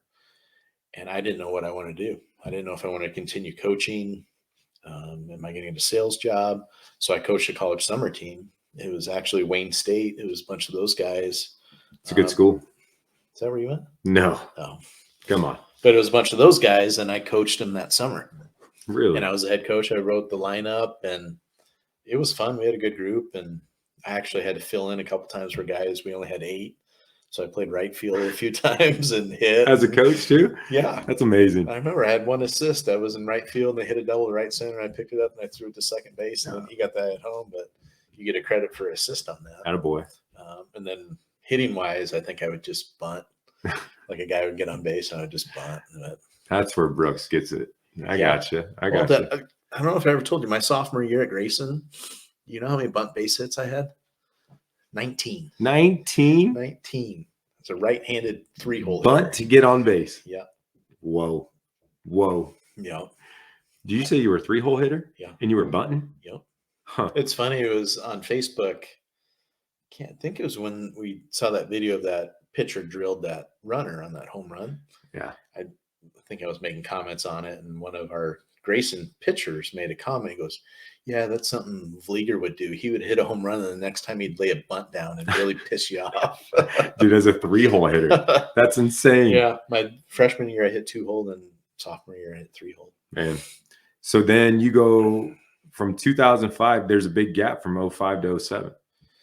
Yeah, 05, finished up at Barton that spring of 05, and then came back and decided, hey, I'm not going to do the coaching thing, so I got a sales job. We were looking in Sioux Falls, Omaha, Lincoln, and a sales job opened up in Lincoln, and say, let's just go for it. We're pregnant. We got a grow up and get a real job, and did that. So just try to settle in, new job. Man. Kid Allie was born in, November of 05. So it was like, okay, it's not time to coach. Right. So then, and I had an opportunity. Doug Kaltenberger was coach at Lincoln Southwest, and he was coaching Pinnacle Bank, who I eventually coached with. He'd ask me every year, "Hey, will you help me?" And I told him no for the first 2 summers because new job and kid and all that. And then he finally convinced me in 07 to come out and help him. So I started coaching Pinnacle Bank, Legion. I've never really put that much thought about how hard it would be to make a living coaching. I mean, you think about it. Well, we think of coaches. Well, you think of University of Nebraska. Yeah. Well, man, they're making a good living. They're doing great. Yeah. Well, go see how the other half lives in that world. There's not a whole lot of money. And we talked about college baseball kind of getting screwed by the NCAA. Yeah. There's a lot of programs. We talked about 11.7. That's a fully funded program. There's a lot of programs that, like Chicago State, who we played my junior year, they may only have 6 scholarships. And they may only have 2 paid coaches rather than 3. So you can imagine a program. What's a college baseball coach making at that program? So I just knew that I wasn't going to put my time in for that long. Yeah. So it was just time to move on. And, it's a tough life. You're gone a lot, you're traveling a lot, you're recruiting your season. And I just reached a point where, it's not for me. Something that's always made me think, as I think about even high school coaches, if you're doing that full time and that's your living, you don't know if you're going to be employed next year. You don't know if you're going to be employed 6 months from now. Yeah. I coached with Andy Sawyers. He was assistant in Nebraska. Now he's a head coach down in Missouri, but he always made it a point after every season. He would thank the guys of, "Hey, I want to thank you because my way of making a living is based on your performance." Gosh, that statement, drives that home of, yeah, my livelihood is based on the performance of a 19-year-old in a game. Dude, that's tough. My family's meals are based off of how a kid performs on a field. Yeah. And in the world of baseball, baseball is, you can do everything right and still lose. So, stupid game. Yeah. Stupid game. So then you go from 07 to 12 coaching the Southwest Varsity Legion team. Yep. 6 summers. 6 summers. Yeah. What? It was fun. It was great. Doug Kaltenberger, he passed away from leukemia a few years ago, and Doug was a great guy. Him and I were close friends, and we really enjoyed coaching together. Because if you're coaching and you don't enjoy who you're coaching with, oh yeah, that doesn't work. You gotta like the players, you gotta like the coaches. So Doug and I really had a great time. We had some really good teams, and it was a great situation where, hey, you have work or you have family, something, you don't have to be there. Yeah. So I could be. It was kind of like it is now with the 11s and the 9s of, hey, if I can be there, I'll help. If I'm not there, hey, you guys understand. It was the same kind of situation. And it was, Allie and Kinley and Brooks was even born by then that I kept doing it. But a lot of those Legion games started at 8:00. Yeah. So it'd be like, okay, I'm home, I'm working. I'd see the kids in the afternoon. We'd sit down and have family dinners. Like, okay, I'm going to the game at Densmore. That starts at 8. It was supposed to start at 8. A lot of times it'd start later, so they would be in bed. And so it worked out 6 summers of it. It was fun. I think Legion's where I go next after our kids go off to high school.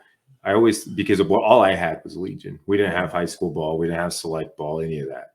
And that's a grind. And that's like every other day from where I was from. I don't know what it's like here, but it's a short and condensed season. It's a grind for 6 or 7 weeks. Can you imagine only coaching? Well, yeah, you can. For only coaching for 6 or 7 weeks. Yeah. I mean, dude, we're talking 6 months at a shot right now. Yeah. Legion, like you're talking about, I agree with your thinking that Legion, 6 or 7 weeks of a grind. Yeah. You start coaching in high school, then, hey, you're doing workouts in the off season. You're doing lifting. That's a 6-month commitment. Yeah. So Legion is, a lot of times you see high school coaches, they'll coach in the spring and not Legion, or vice versa. Is doing all spring and then doing all summer. That's a grind. So you go from 2012 and then you get into the youth world again? Well, yeah, Allie was born in 05 and Kinley was 07 and Brooks was 10 and Sut was 2012. So it was, okay, when do they start getting into stuff? Yeah. So Allie, they all started with soccer. And I think soccer is that great beginning sport where it's easy. You can explain it to kids of, hey, throw the ball out, run around, kick it. There's a goal. So that's a great beginning sport. So, they all started with that. Yeah. I don't think with micro soccer, I didn't coach. I set out to be, hey, I'm not going to coach. I'm just going to be a dad. Right. But then you struggle with the frustration. It was like, okay, am I going to be more frustrated being a coach and dealing with that frustration, or more frustrated being a dad on the sideline watching somebody else coach? Not being able to So help. that's always been, a battle with me is, okay, do I coach or not? And it goes back to, hey, what's best for the kid? Can we get along and do it? So I coached a lot of soccer teams. I coached a lot of softball teams, a lot of baseball. I even coached volleyball for a few years. So, it was just kind of whatever the kids were up to. If they needed a coach, a lot of times I would just be assistant. When I could be there, I could be there. There's a few times I was a head coach, but youth sports, it's interesting. Yeah. It's more complicated than it needs to be, but I agree. That's what you told me. You're like, look, I'll help. I don't want anything to do with head coaching. Yeah, I don't want to schedule. I don't want to organize anything. I don't want to deal with parents. Nope. Just tell me when and where to be, and I'll help you on the field. Yeah, the parents, we talk a lot about the kids getting along and meshing. You have to have the right parent group. You do. Have to. Yeah, you've got to find that group of players and coaches and parents that all want the same things. Yep. It might be, hey, we're going to be ultra competitive and we're going to travel all over the place. Well, that's great, but everyone has to be on board. Or we want this, we want X, or we want Z. If you can find a group that's all together and wants the same thing, that's special. Yep. And we've been fortunate with our kids where most of the time we've had that. It's special to have that. And there's a lot of guys that I played youth sports with that I'm still friends with. Yeah. And I know my kids are going to have those same relationships, and it's special to have. Yeah. And I think that's important too, is the relationships that carry on after you're done. Yeah. We talked about Husker baseball a lot, and the other athletics. Something we haven't talked about is attending Husker football games. Yeah. I have the disease that we all have, that Husker football of when they lose, I'd be pissed all weekend. And so I've got that. But my first football game was, I think it was 1988. I was going to look it up today, but I think it's 1988, which that was the year you were born. Hey, is that right? Good year. So they played Colorado at home. And Colorado was just starting to get good, but I hadn't been to a game. And then I had a buddy in elementary school, Mark Tramatozzi was his name. And Mark said, hey, you want to go to the football game with us Saturday? Me and my dad. Yeah, that'd be awesome. It'd be my first game. That's great. So they picked me up and we're driving down from Omaha to Lincoln. And, Mark's dad, Joe, was like, hey, I've got a surprise for you. So when we get there, you'll find out. So we get to the stadium. I was like, oh, we're not sitting in the stands. We're sitting up in the skybox. At that point, the skyboxes aren't what they are now, but they're kind of tin sheds. But he goes, hey, we're going to sit in the skyboxes. Okay, awesome. First game ever. Awesome. So we get in there, you go up an elevator, and we go, and it was the last one on the end, and we go into the skybox. It's Bob Devaney's skybox. No way. And it was just him. So the game I watched, very first football game, was me, my buddy, his dad, and Bob Devaney, just the four of us in his skybox watching the football game. You're kidding. Nebraska, Colorado. Nebraska, I think, won 7-3. Nebraska fans that are old enough, they'll remember this. Colorado running back J.J. Flanagan had a breakaway. It was rainy that day. He was going to score a touchdown, take the lead. Ball just drops out. Nebraska ends up winning. But, yeah, first football game ever, Bob Devaney. Walk-off fumble. Yeah. Walk-off fumble. What is Devaney like? What was Devaney like? Well, he was pretty old at that time. I remember him being nice and, but it was funny. Dude, that's incredible. That's Bob, Brett. That's Coach Devaney. Hey, can I call you Bob? That's Robert, huh? You said has got a pretty cool story. Yeah. Sat with Devaney, dude. Yeah. That's why, your radio shows or something like that. Tell me your first Husker football game experience. Like, I can top all of you. All of it. Yeah. All of it. I wonder if Hooksy knows that. I think I did tell him that story. Yeah, you need to say it on the airwaves. Yeah. No, you know what? You said it here first. They may have had a segment of it. I think I texted him or something. Yeah, it's crazy that he can text and do radio at the same time. Oh, and do Game Changer. Insanity. And Game Changer's never been the same since he stepped away. So you got 4 athletes in your family. I mean, that's kind of how I see it. Our kids like sports. They're all great kids. You're so humble. They're good students. We like them most days. Yeah. But they're good kids. Okay, they're athletes. And do you ever worry about them following in your footsteps? No, I don't think so. I don't think my shadow is very long or very big. They know that I played baseball at Nebraska. I don't think it plays an impact. Maybe I'm naive with that. I don't think so. I don't think most new people that I go up and meet at a party or at dinner or at a game or something, and I introduce myself, they don't know who I am. I did. No, you're different. I'm 80. I was born in 88 too, though. Yeah. You know, I like history. I hope not. I hope they don't feel that pressure. Yeah. You know, it's cool to see your name on the back of your kid's jersey. That's awesome. I hope they don't feel pressure. You know, the girls might be a little different because they're playing soccer and they played softball for a bit, but they don't anymore. Maybe it'll be different with the boys since they're playing baseball. I hope not. I don't think so. I don't think I'd push it down their throats of, hey, you know what I used to do, you know, and I could barely get you to talk about it. Yeah. This is our second shot at this. Yeah. You know, you're I think I said in the last one, and I'll probably cut that and put it up here now. You're really opening it up now, you know, and we were about an hour in at that point. Well, we've never really gotten into it, but when I was a kid and, you know, till my mid-20s, I was really introvert, really shy, extremely shy, to the point where there's friends of mine that were girls in high school. They called me mute boy to that point. Well, first of all, rude. Yeah. It hurts. You know, I look back at it and I'm like, that wasn't very nice, but No. I was extremely introverted. So more like, I almost said more like 6, more like Brooksy. Brooks is that way. It's not, it's funny. It's funny because I'm in sales, and sales is a lot of small talk. I don't like small talk. Right. I don't like it. I don't like going through that process. I agree. And I don't like big groups. I kind of magic number of 8. If it's 8 or below, I can be pretty comfortable. But if it gets above that, then I'm uncomfortable. And I think that's what has made these podcast things. You have to have a long form conversation.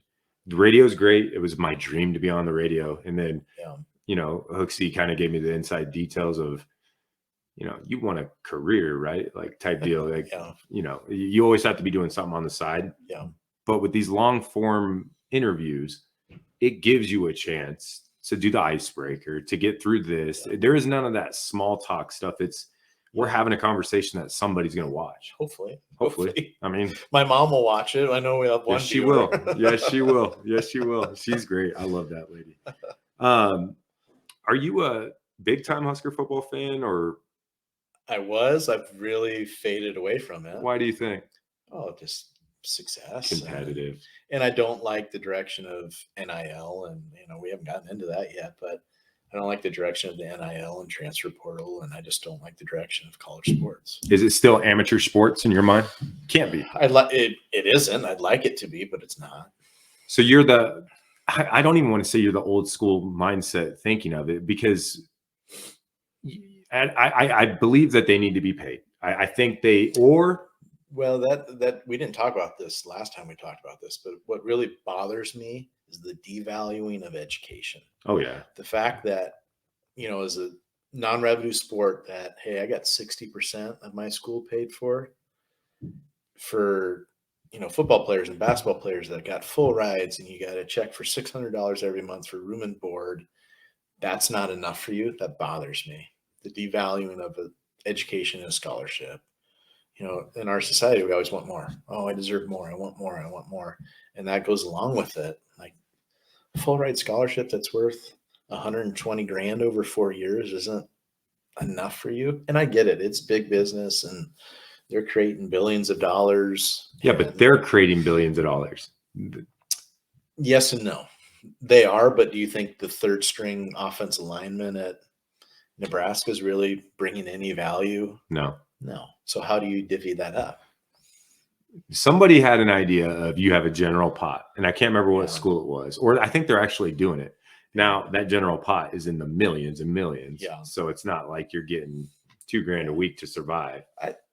I'm okay with it. They just need to put parameters and rules and probably put a cap on it. But then people are like, well, let the free market dictate. Why should they have a cap? And I think the NCAA opened a Pandora's box and that they don't know how to regulate it. And you'll never put it back in. No. That's over. That's done. Yeah. It's only going to get bigger. You can't corral something that you just let loose. Yeah.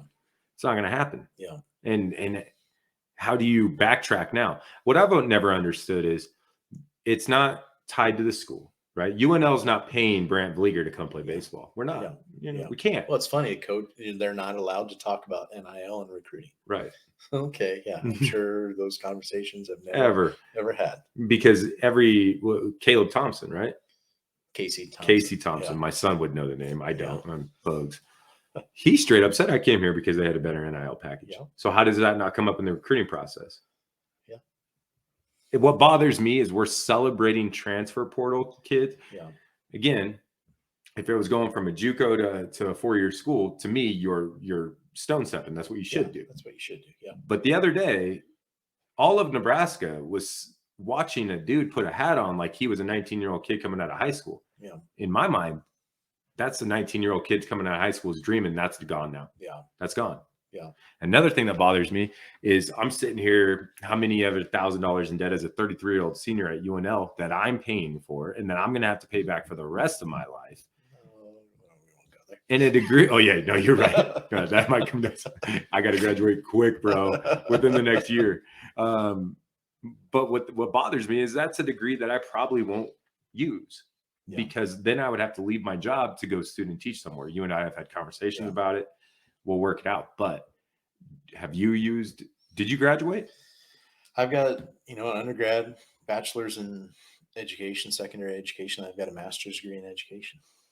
And you work in sales and substance. I work in sales, but every degree is different. But I think, the value of education is I'm teaching in my sales job. Yeah. Everyone's kind of teaching in their job. If you're doing it right. There's value of it, and there's value of going through the process and working your tail off and completing something. And that is something about you. Even when we knew Brooks was going to come play for the Sox, even when we knew that you were going to help me coach and help coach me, you still had Brooks go through the tryout process twice. Yeah, because I wanted him to feel that pressure. I wanted him to go through that and earn it. I think I remember Casey talking about it. I was like, I want him to go through that and feel that pressure. I think we did it with the girls at some point too of, hey, I know the basketball team, you're going to be on it, but you're going to go through the process. Yeah. I'm not going to tell you you're on the team already. We want you to go through the tryout to feel that. Because if you can't handle 5th grade basketball tryouts, how are you going to handle life later? And it always ties back to that. What we're doing now is going to affect your tomorrow. Oh yeah. Guaranteed. And that's why I think as of the last couple years, it's become a bigger than baseball thing. It's generic. It's a slogan we use, but with that, they have become more successful at baseball. So I think they both kind of equal each other out and help each other in a way. What we teach you on the field will carry over to the classroom. Yeah. I always tell people, I want you to be a better brother, student, son, everything, friend. Yeah. Then you'll be a better baseball player. Yeah. Take care of yourself. Yeah. I love that. It's sports. It's just a game, but like you said, it's bigger than just baseball. Way bigger. Yeah. Way bigger. Something that I guess I had assumed until today and yesterday, I always thought, hey, Vlieger was just a success story, right? I mean, from the jump, he was athletic. He was gifted. He had it made. Going through your resume step by step in your playing years, that's a story of fight, man. That's a story of grit. That's a story of battle and not giving up. I mean, at 11 years old, my dream was to, make it to the World Series. And you did. I think we've talked about junior college a lot, but I think that's junior college. That humbles you of, hey, you're not good enough. And I always talk to our kids about it of, they go out and they get their butt kicked or whatever. It's like, hey, it's a reminder that there's somebody better than you out there. There always is. And they're practicing harder than you. It's just a reminder there's always going to be somebody better than you. Yeah. Always. And I think when I'm talking to kids that are coming on from junior salt dogs and they're the best on their team at junior salt dogs, are you getting better? Probably not. Or, I mean, are you being pushed by your teammates to be better when you're the best kid on the team? No, probably not. And I don't, as of right now with our group, our 11, I can't, on different days, some kids are better than the others. So I don't know who, outside of maybe one, like who is the best kid on the team. They're constantly getting better. That's a challenge of working with kids. Yeah. You get one kid this day and then the next day he's completely different. And it's a challenge of kids. It's a challenge of kids. We talked a little bit just now. You know, your story is a story of fight, survival, grit, and battle. I want to go back to your family situation. When you had actually texted me, hey, you need to watch the Book of Manning. It's on right now. There's a lot of correlations that relate to your family in that show. If you're comfortable about it, I'd like to, talk to you about that situation. Yeah, we can talk about it. I'll try to get through it. If I get too emotional and give you this, but yeah, the Book of Manning, they talked about, if you've watched it, Archie Manning, dad committed suicide. And, the summer of 2008, my dad took his own life. And, that was tough. It's the hardest day of my life. And it was tough, It's, I feel bad for my mom, but she's been a rock and her faith is just incredible that she gets through it. And, it's tough, miss my dad. He was a great man. He worked his tail off. He worked 3 jobs so I could play gladiator baseball, but he was always there. And we talked about, kind of joked about, well, your parents weren't into sports. My dad wasn't, but he was into my sports. I could count on him being at all my games. It's funny. At Miller North, our games would start maybe at 4 or 4:30. And I knew about the second or third inning, I could see my dad drive in because he just got off of work and I could see him drive into the parking lot. He was always there. And, it was tough.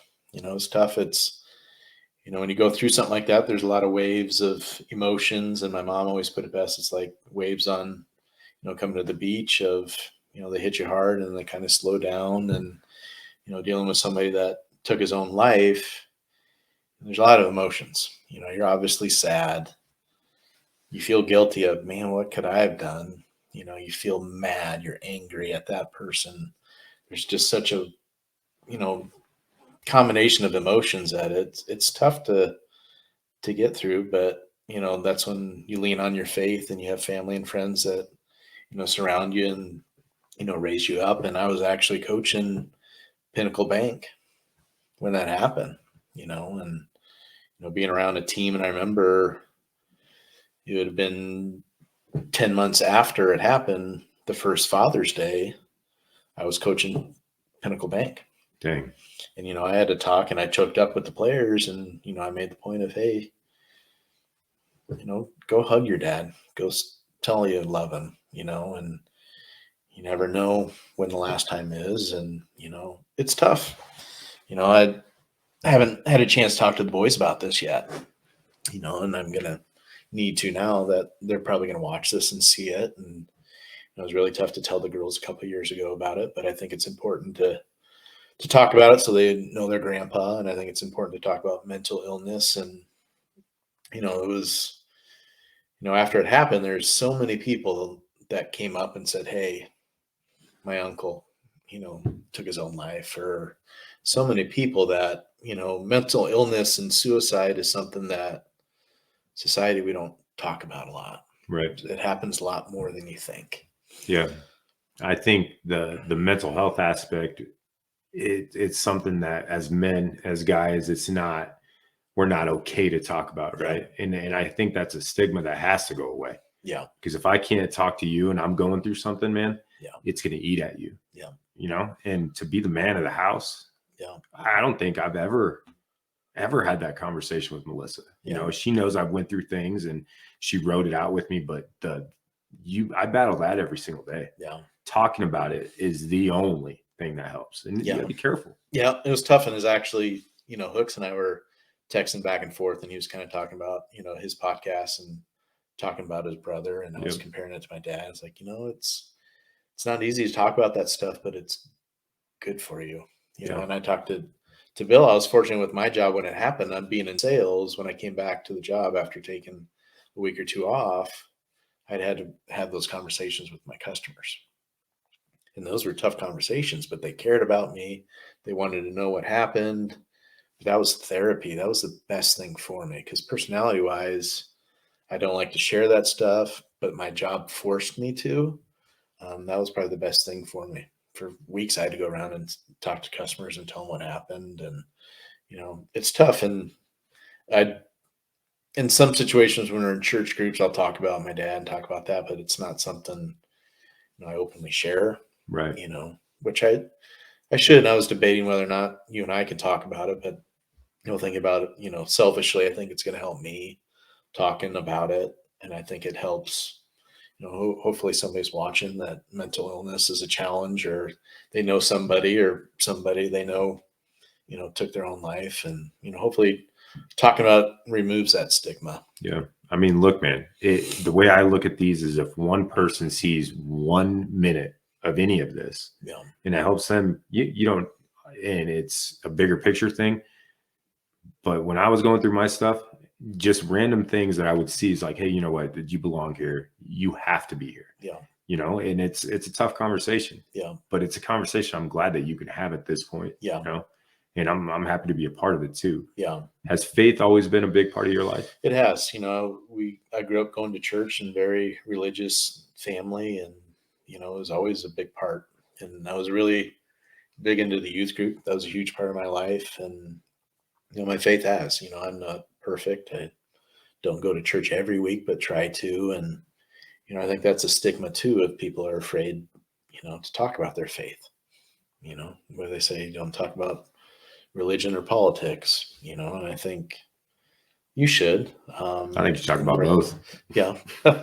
With the right people. With the right people. But yeah, I think my faith's important, and, am I great at it? Is my relationship with, Jesus Christ perfect? No, but I try. Was that a big help after losing your dad? Oh, absolutely. There's kind of two moments in my life where you're like, is there a God? And there's two moments in my life that I truly, truly felt that is the moment your kids are born. You can't tell me you being in that delivery room and experiencing that of, what a miracle that is. And then after my dad passing away, just the outreach and love from family and friends that just surrounded us. And, people don't understand, the Holy Spirit surrounds you and, lifts you up, and you're like, oh yeah, but it was from the people, I think, again, bigger picture, when people say that they don't believe in God or that they don't have faith, I don't think that's 100% true, because it doesn't need to be Catholic, Protestant, I mean, whatever, Methodist, Lutheran. That's not what I'm talking about. What I'm talking about is you have to believe in something bigger. There is no possible way that you can go through what you've been through, what I've been through, what countless others have been through, and make it to have a 2-hour conversation with somebody that you love and care about, and there's not something working there. Yeah. There's something that has to be behind this, man. Yeah. It's huge to me too. And I always tell people, I don't care what you believe in, just believe in something. Yeah. Something. It's big. What is your church community like? We go to Southwood Lutheran. That's actually pretty close to here. And, I grew up Protestant church, and Casey grew up Catholic. And when we got married, we went to the Catholic church for a long time, and then ended up going to a Lutheran church. And, it's been great. We try to get the kids involved and try to go to church as much as we can. The baseball schedule gets in the way of that. The hell of that guy scheduling all those games. Yeah, but we try to, and it's funny. Sutton, I think, played. What time did he play last Sunday? At 11. So we usually go to 9:45 service. It's like, Sutton, hey, you got a game, so we're going to go to 8:30. Like, it's like, you know what? Baseball or games aren't going to, take you away from church. So if we can make it to service, we're going to make it to service. And him and I went together at 8:30. and the rest of them went later. But try to make as much as we can. And Hooks is like that. He'll go to church by himself. Yeah. When everybody else is sleeping, and then they'll go after. Yeah. That's two things I did not know about you two before doing this. Yeah. I mean, I knew that you guys were in the church community and you guys had heavy faith, but like that's dedication, man. Yeah. You know, and I think it shows the pour back into you. You know, the faith aspect of your life has it comes out of you, man. And I hope so. You try to be a disciple, and hopefully it comes out. Yeah. You know? My big thing is I grew up Catholic. You weren't allowed to ask questions. Yeah. I got shunned out of catechism, Wednesday school, whatever that CCD, whatever that was. Yep. I got shunned out of the classroom because none of it made sense. So when I would ask the questions, they would be like, no, this isn't the place for that. I'm like, then when is? Yeah. So when we moved up here, we were going to get married in a Catholic church. She's not Catholic. My father's side was heavily, heavily Catholic. So then we started going to the Berean church. Yeah. You ever been there? Oh, yeah. When we were church shopping, we went to the Brandt a couple times, I think. It's like a rock concert. It was too big for us. Huge. Yeah. Enormous. And I think that's kind of why I liked it at the time, because I could just like sneak in and sit down. Yeah, nobody asked like me any that, questions. I'm just here to observe and church shopping. That's great. Yeah, church shopping. Look, man, I appreciate you. I think we've hit on everything that I had on the list. Anything else you want to talk about? I don't think so. I don't know. Did we check the list and see? This is the first time I've used a list. You should be glad I'm an editing wizard. We're going to talk about the Chicago State game. Let's talk about NCAA record, 50 runs. What year was that? 1999. All right. Ready? Sure. We're going to go back to 1999. One of my favorite years ever. Chicago State game record. All right. That's what we have written down. I need to know everything. NCAA record, 50. We beat them 50-3. Wait, hold on. 50. One game? One game, 5-0. 6.5 innings. We only hit 6 times. But NCAA record. Yep. 50-3. You guys scored 50 runs in a baseball game? 6.5 innings. Only 6 at-bats. You scored 50 runs in an 11U inning game? No, this was... No, we've only played 6 innings, dude. Yeah. How is that possible? The Buck, man. Told you it was great offensive field. And we played Chicago State, too. I talked about they weren't fully funded, so I think they only had 16, 17 guys on the roster. So, yeah. I went 2 for 2 in the first inning, and then they took me out. Are you serious? Yeah. It was funny. It's the first time I've ever seen this. I've never seen this again, but their pitcher took himself out. Come get me, coach. No, it was drop the ball and walk off. No way. Yeah. So my second time up to bat in the first, I hit a home run, and he just got the ball back from the umpire. He dropped it and he walked off. Oh my goodness. That kid's walking home. He's walking back. And actually, he wasn't bad. He was a pretty good arm. The other guys weren't, but ate him alive. Yeah. And we made ESPN. It was a big deal. Huh. Something else I want to touch on before we end this. I knew this would spark something else. Savannah Bananas. Yeah. Savannah Bananas. I want to know how you came across them and how I didn't know about these guys. I think I saw the ESPN did a story on them. You know, for people out there that don't know them, they're just a independent baseball team that they really have a big promoter as an owner. Yeah. And they do different kind of funny rules, and they let the players have personalities, and the opposing teams know that, but they'll dance. And they had a guy on stilts pitch. Yeah, I saw that. They got funky rules where, hey, if it's a pass ball, no matter what the count is, if it goes back, you can choose to run, you can risk it. And, you know, if a foul ball is hitting into the stands, if the fan catches it, you're out. Just a bunch of fun rules, and they make the game. I think they said their games take an hour and a half, and they sell out. It's just my favorite rule. And I think on a walk, on a walk, he can go all the way around the bases. And the only way it stops is if all 9 people touch the ball. So they all gather at second base, and they're just like hot potatoing it to each other. And he gets a chance to score. Yeah. All right. All these rule changes that they're coming out with and everything that they're trying to get the younger generation involved. For somebody like yourself, does that bother you, or do you want to see the change? Oh, I wish they would I wish it sped up. I don't know how it would. I think too many at bats end in strikeouts, home runs, or walks. Yeah. There's not enough balls being put in play, playing defense.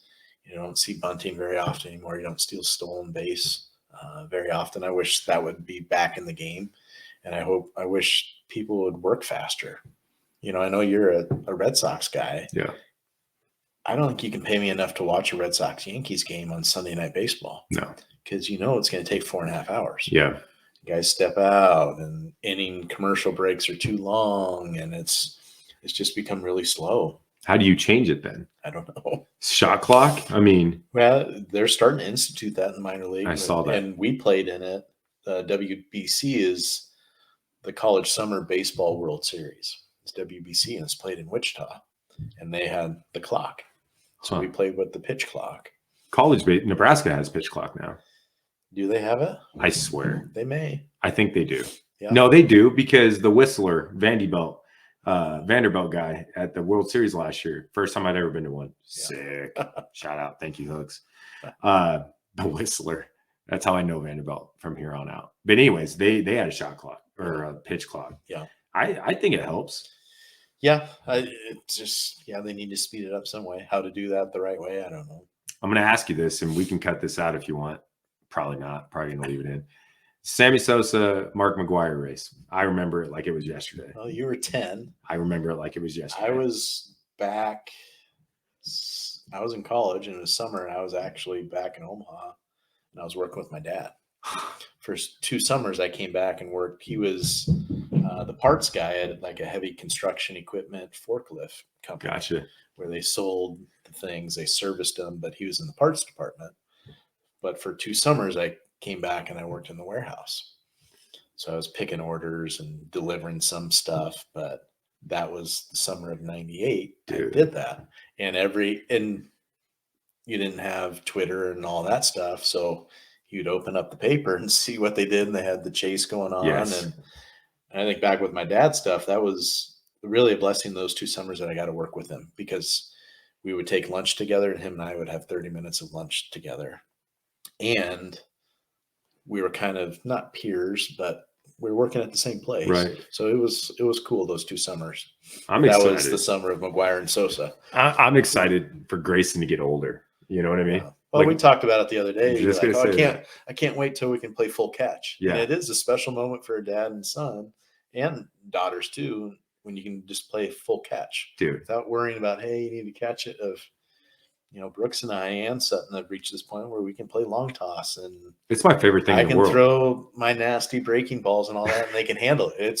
It's fun. Dude, it's insane. Like, and we used to when I used to play catch with them when they were 8, it was still that little kind of, they can't handle catch and backhand, so I got to throw it to this side of their body. Right. And we know my aim ain't perfect. So you catch the ball. Don't stand on it. But now, like, I'm throwing to these dudes, and they're catching and they're hitting, and it's a beautiful thing to see. Yeah. Watching, do you think there's too early of an age to start baseball? I mean, because Gray's 5, going to be 6, and I can't get him to shut it down. Well, I guess, are you playing T-ball and you're playing coach pitch? I think they jumped to player pitch too soon. Yeah. Because I've gone through it. There's nothing more painful than the first season of player pitch. It's painful because it's walks, it's wild pitches, it's just walk and then steals. It's just painful. And I think they could do the math, but I guarantee you there's a huge participation drop the next year after the first year of player pitch. Guaranteed. Because 1, kids are getting hit, so they're scared. Yeah. And 2, they're bored. I bet you see a huge drop. I wish they would do coach pitch longer. We talk about that with our pitchers and working at a tempo, because last season, if it was strikeout, or walk, our guys in the infield are like, all right, this sucks. It's tough to sit around for 15 minutes and do nothing and then get called upon to make a play. And then it's funny you talk about it. Last year, that was a huge stress. Yeah. This year, it hasn't been, I think, because we've gotten them to work fast. Yeah. There's not anybody that like, hey, pick it up, let's go. They've been doing it on their own now. Yeah, and they've been successful. The pitchers have. I think that's our big change. Pitching, catching.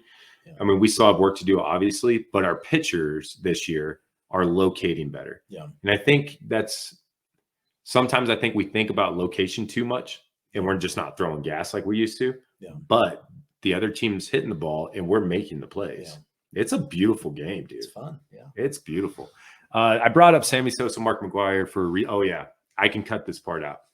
I think steroids makes the game fun. No, and I shouldn't say that in the sense. The result of it, yes. Thank you. It's kind of funny because I look back and I was kind of in that era.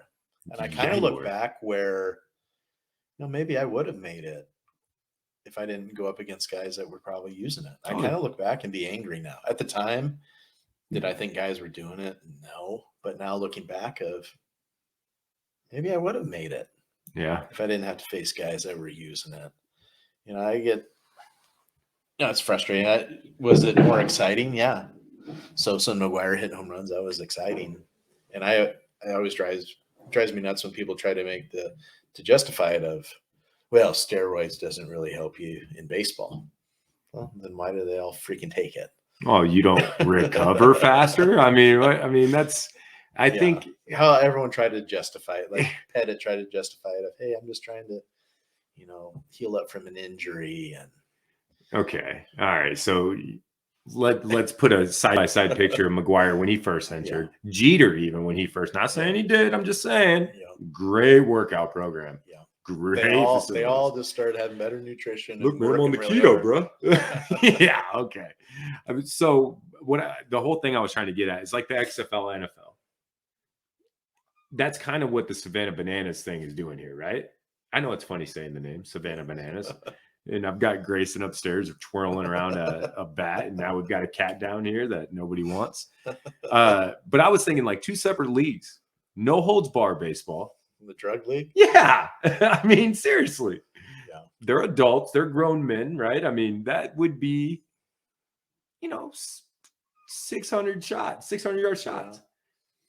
It's an idea. You better have an ironclad liability clause that each player has to sign of, hey, when I croak when I'm 45, I can sue you. The year of the waivers. We're used to the waivers by now. We've all signed them. Yeah. Obviously I'm kidding. But I'm just thinking of ways to get the younger generation involved in the game. Yeah.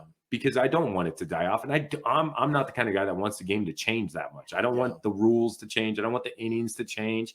Yeah. Speed it up.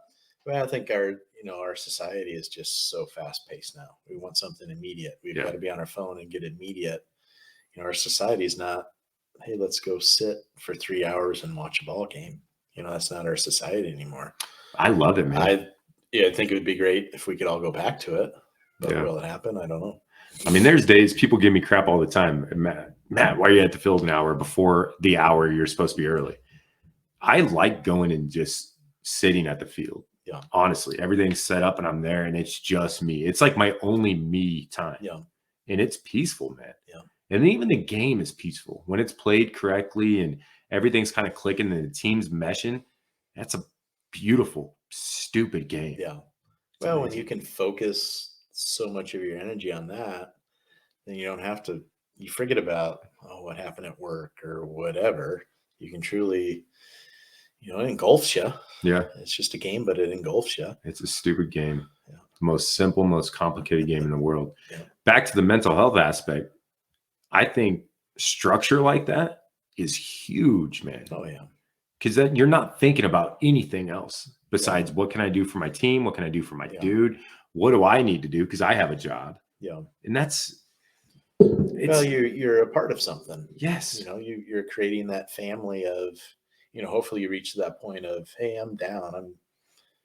I'm struggling with this. I can go to my double play partner and have that conversation. Yeah. You create that atmosphere where it truly is, bigger than baseball. And then, it's family and you can, you got someone to go to. Rapid fire questions. Vlieger household cheers for who? MLB. Oh, Royals. Favorite baseball player of all time. Ooh, can I name 3? Yes. I was a George Brett guy first. The 85 World Series, the first World Series I remember as a kid. So I would have been 7 years old. That's the first one I remember. George Brett was my guy. I used to take a chunk of apple and put it in the side of my mouth thinking it was chaw. Yeah. So it's George Brett, then Will Clark, because, the 85 Mississippi State team. Have you seen that SEC story? Nope. Okay, you need to watch that. Thunder and Lightning. Deal. It's Will Clark and Rafael Palmeiro, and it gets into the PED stuff with Palmeiro. You need to watch it. I'm going to. But those guys were huge, and they came into Omaha. So I saw Will Clark play, fell in love with him. Then he went to the Giants. So it was a Will Clark guy. And then later, a little bit, probably early 90s, Cal Ripken. Really? Shortstop, bigger. I was a bigger guy. I really got into him. So those were kind of my three baseball guys. Basketball is Jordan. Always. Don't even bring up LeBron. And No. I do have a funny story about Sutton. Listening. Sutton's middle name is James. It's a family name, Sutton James. So this had to be 4 or 5 years ago. He just decided he knows I don't like LeBron James in case he doesn't. So he's at the dentist, a friend of ours, and the dentist comes out and he goes, you know what? Sutton's middle name is Strike. You're like, what? Strike? He goes, yeah, he told me his name is Sutton Strike. So we asked him about, so what are you doing? He goes, well, we don't like LeBron James in this house, so my middle name can't be James. Oh my God. So for about a year, he was Sutton Strike Vlieger. How long ago was this? He had to be 4 or 5 years old. All right. Ask him about it. I was just going to That's how call him you say it. Strike. Say Sutton Strike. Yeah, he was Sutton Strike for a year. If it wasn't Lincoln, where would you live? Probably Sioux Falls. You're the only person in the world to ever probably say that. Have you been to Sioux Falls? Yes. It's a nice town. It is a very nice town. similar to Lincoln. One side is nice, crossing over the bridge. Am I not thinking about the same Sioux Falls? Or are you thinking about Sioux City? Sioux City. Sioux City's way different. Okay. All Sioux right. Falls is really nice. It's a nice town. All right. I'll let you were right there. I was wrong. If it wasn't UNL, Texas Tech? Want to or reality? Want to. Want to be A&M. A&M. We talk about the atmosphere and just. I thought you would have hated them. No. Well, I hated playing against them because they were good and their fans were a-holes and all that, but it's a great college atmosphere. The support and all that and the tradition there is just incredible. I've got a good buddy that went there and he's all Aggie and all that. Aggie. Yeah. Ugh. Worst team you ever played against? Worst team? The 50-3 doesn't count. Are you talking about ability-wise or annoying-wise? What are we talking? I think annoying would be A&M, huh? Oh, probably Missouri was up there. That's football, baseball too, huh? Yeah, baseball. They had one fan that Casey's going to laugh when she sees this, but they had one guy, and it's probably because they didn't have that many fans. When you have a lot of fans, you don't hear anybody. Right. It's just all noise. But Missouri, they didn't have very many fans, so you could hear them. But they had a guy in the stands that he would do this the whole game. He'd go, "Let's go Mizzou." The entire game. If anybody's watching that played at Missouri, you know what I'm talking about. He did it the whole game. And like I said, there's 200 people in the stands, so you could hear them. So Dude. Missouri fans were annoying. There's so many things of this podcast interview that I'm going to take for the rest of my life, but that's one of them. Let's go Mizzou. Love it. Favorite reality show? Oh, I guess I'm old school, the original Real World. We talked about this at the start, and I'm going to put it in the blooper reel. Who was your favorite person from the Real World? Oh, favorite or most entertaining? We talked about Puck. Puck has got to be one of the most entertaining ones of all time. Yeah, but I go back, like I told you, the original New York season 1. I kind of stumbled upon it. I think it came out in the summer. I was home and nothing to watch. And I go, MTV, what's Real World? What? It was different then. Yeah. Like that was legit. Five strangers. Yeah, I think it was legit, real, somewhat real at that time. But I think it had to have been. Yeah, all real. Well, Eric Nees, remember him? He was on the original cast. Dude, I remember my sister crying after somebody had passed away or something. I'm like, what are you watching? This is nuts. Probably Pedro in San Francisco. It was Pedro. Favorite movie? Oh, I'll say since the second one's coming out, I'll say Top Gun. I've watched Top Gun probably 525 times. I've got a buddy, him and I, it's kind of our, I don't know if we did it lunch or after school in between baseball. He was a baseball guy. Before practices or something, but we would always play ping pong and we'd play Top Gun in the background. Him and I can His buddy's name's Ryan McGee, and Ryan and I could do the entire movie. Never seen it. I swear. Our friendship. I know. Our friendship I is know. over. Dude, there's been so many different times. I'm gonna stay here tonight, and we're going Let's to watch get it after right it. now. Let's get after it. Holiday. Favorite holiday. Favorite holiday? There is a right and there is a wrong answer to this. I'd say Christmas. Yeah, I always go with 4th of July because That was I know the other one that was in my mind. but you and I are the same. We won't go and drop the $1,000 on fireworks. No. That is ridiculous. I'll watch my friend go drop it, and then I can watch That's the right. same fireworks. That's right. Do you guys do it on the 4th in your neighborhood? Our neighbors have a big 3rd of July deal. So it's like a 3-day thing. Okay, so 3rd of July, I can come over. And the 4th of July, you guys can come. Literally, you just watch the neighborhood blow up. Yeah. I remember last year, I'm like, man, this is probably what Afghanistan was like. Our neighbor is like a war zone. Dude, it's wild. Boston, who you guys have probably heard this entire podcast whining, he just goes bananas up and down the stairs, up and down the stairs. He doesn't do well with See, it. our dog Tessa doesn't like it. We had a black lab before, and it was a hunting dog. She could be outside in the middle of it. Cool as a not even cucumber. Flinch. You a hunter? Yeah. I know I've seen pictures of you and Brooks going out, but Yeah, I'm a hunter. I didn't, as a kid growing up, I didn't. I married into it. Casey's family is big. First time I ever hunted, pheasants was with them. So I've gotten into it, and I couldn't deer hunt. They always go October 1st out to Wyoming to deer hunt because I always had fall ball. Stupid fall ball. Yeah, fall ball. That was part of it. It's the Stupid worst. fall ball. So when I got out of coaching in 2005, the fall, that was the first time I could go. So it was a guy's trip with her dad, grew up out there. And then my 2 brother-in-laws and nephew, we all go out there. And the boys, Brooks and Sutton, are now old enough to do it. And screw COVID because we couldn't go last year because the day we were supposed to leave, I tested positive. So yeah. Did you beat it with your mind, or was that just me? I got pretty sick. Did you? I didn't have anything extreme, but I kind of had nausea for about a week and didn't feel good. Hold on. I think I remember this. I think you were like had the COVID hangover for like 2 weeks, I think. Right, yeah, it stuck with me. I never had anything extreme, no really bad fever. I didn't throw up. I didn't have anything extreme. I just felt hungover for like 10 days. Yeah, I haven't felt that in 8 years. I've been sober for going on 8 years, and I beat COVID 3 times with my mind. Who was the most athletic dude you played with ever? Oh, And I hope they watch this. And I hope that all the people that you don't name watch this. I don't know if most gifted offensive baseball player I ever played with. Oh man, there's 2 guys. Ken Harvey. We're the same class. We were juniors. So his junior year, he led the country in hitting, but Ken was 6'1", 250, could run I'm going to talk baseball terms, but he ran like a 6'7", which that's pretty fast. And he had a vertical jump of like 38. He's talking to all you out there. I knew that was pretty fast. So that'd be the equivalent of like a 4'6". Yeah, or 40. Or 4'5". And then the other guy is John Cole.